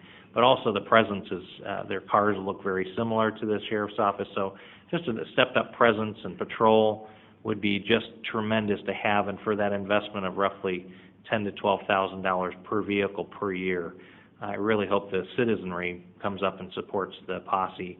I think that's been a great model. It's just maybe the word's not getting out, or I'm not sure. But is there a way perhaps to include ability to have something on our website as well to draw people over to the posse to consider donating to the Fountain Hills Posse? Andrew, that's not going to be an issue, is it? Or donate to my favorite charity? No, I'm thinking the posse has direct benefit here in Fountain Hills, and they're when they're in action, they're overseen by our sheriff's office. So I wouldn't think that's an issue. But if you guys could work on giving some additional exposure wherever we can, obviously we're just the town website. It'd be great for all the organizations in town with website presence to consider helping them get the word out that they need some additional funding so that they can have a better presence here in town.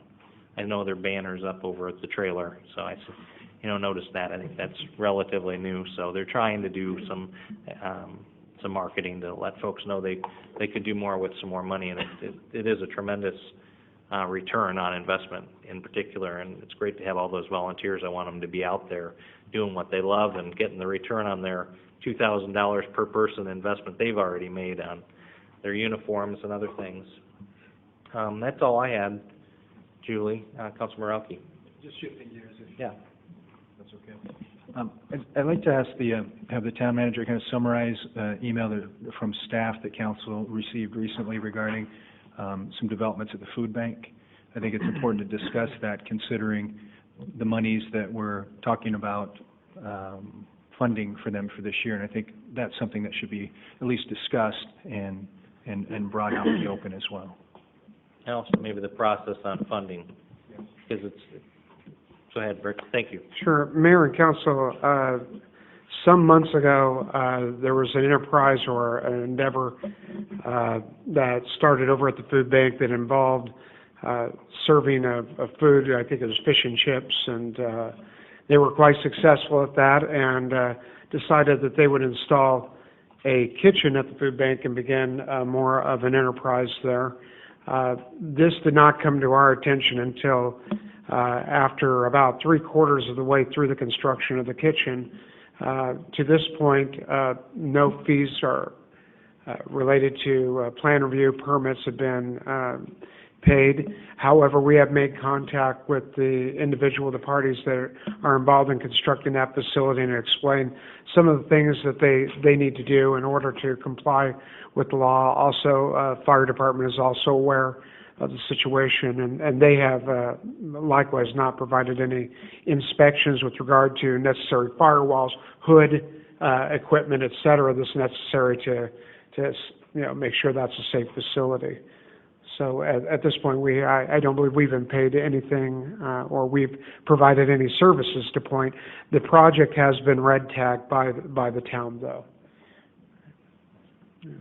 Mayor, the reason I wanted to make sure we brought that out is if we're talking about funding the food bank, which I do support. I think they provide a good service for the community.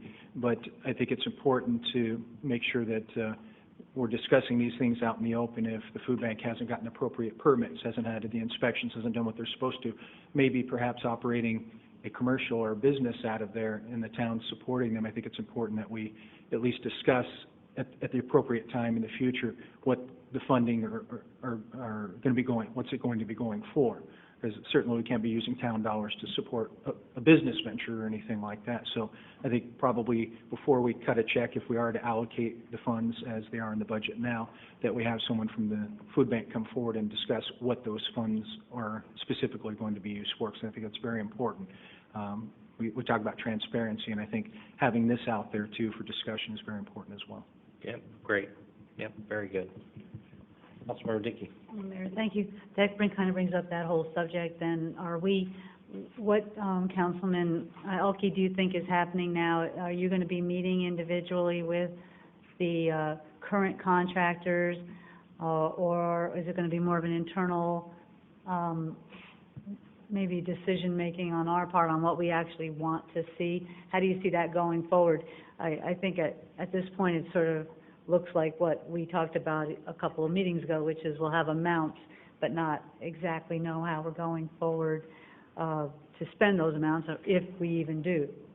So is that how you see it kind of happening now on Thursday?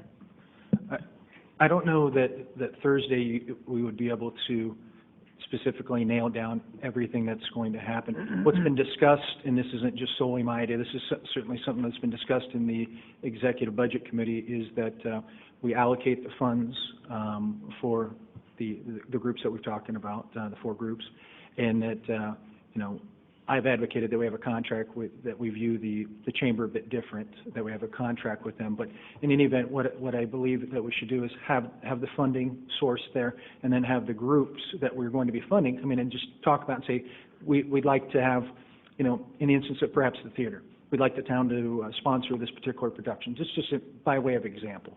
And the council will be able to discuss it, and the public be able to see what's being discussed as well.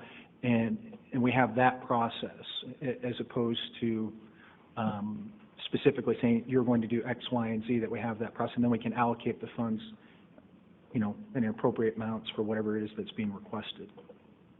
That's just a suggestion. Certainly the council can, we can enter into contracts with all 4, but that was just something that was discussed. Yep, that's what Mayor, then just to be clear, there may not be contracts, there may not even be any of these things at this point. We're just saying we still probably support what we would like to see the service be to the town, be it youth, being the teens. However, we want that to happen regardless, and then we figure out how we want that to happen. So it's not an entitlement to any one of those organizations. So if we do still want to do any of those things, it's not necessarily tied to those 4 organizations. So we're still going forward with that premise, correct? It's fairly broad based on what's in what we've discussed, but how it's going to be allocated and when, and the measurements are what we're going to be looking at as a council, August. And Mayor, I think And part of before that that, in July, we need to do some work amongst ourselves and with staff and the partners to determine how they feel it would best work. But measurements are a thing that we're really focused on. Good to Great talks about measuring everything and making sure you have abilities to measure and report.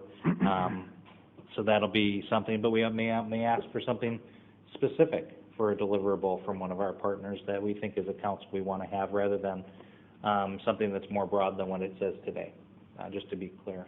Rick, were you going to add something there? Just Mayor and Council, just imagine that this is very much, instead of so much a contractual relationship as it is a customer-provider relationship, where you as the town would be asked to make a purchasing decision on behalf of the town as to what services that you want to purchase in the next fiscal year. And so it's a paradigm shift from what we had done in the past, where, again, we looked at what we've spent in the past and see therefore what we should spend in the future. Instead, this is almost a zero-based budgeting approach, where we know how much money in totality we have, and then we determine as a town, you make the determination of what specific services, goods you're going to purchase on behalf of the citizens. Thank you, Mayor, and that is a big shift, because I believe that since they had 3-year contracts, these things were built into these organizations' budgets. So that's important that they know that, because by the time we talk about this further, it's going to be into probably their budget years. That is correct. That's correct.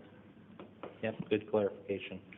And, well, we're going to have to make some decisions in August because we're off July.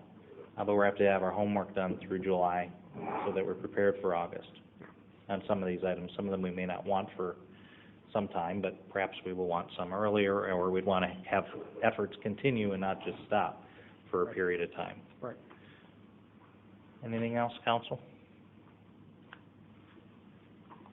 Don't leave yet. We have another item on our agenda.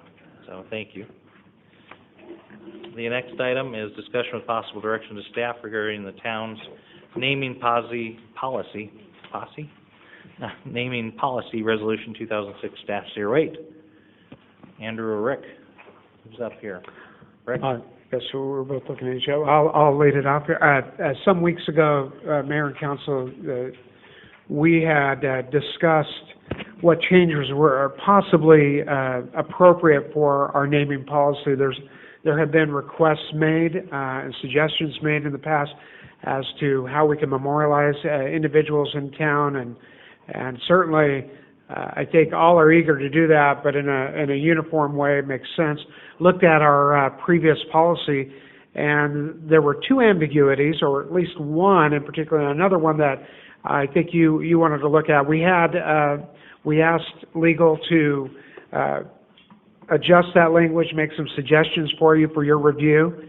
We're not ready to bring this to you right now, but we're available to answer any questions that you have about this, and particularly the author of those changes sitting here. But he had two specific changes or additions or clarifications.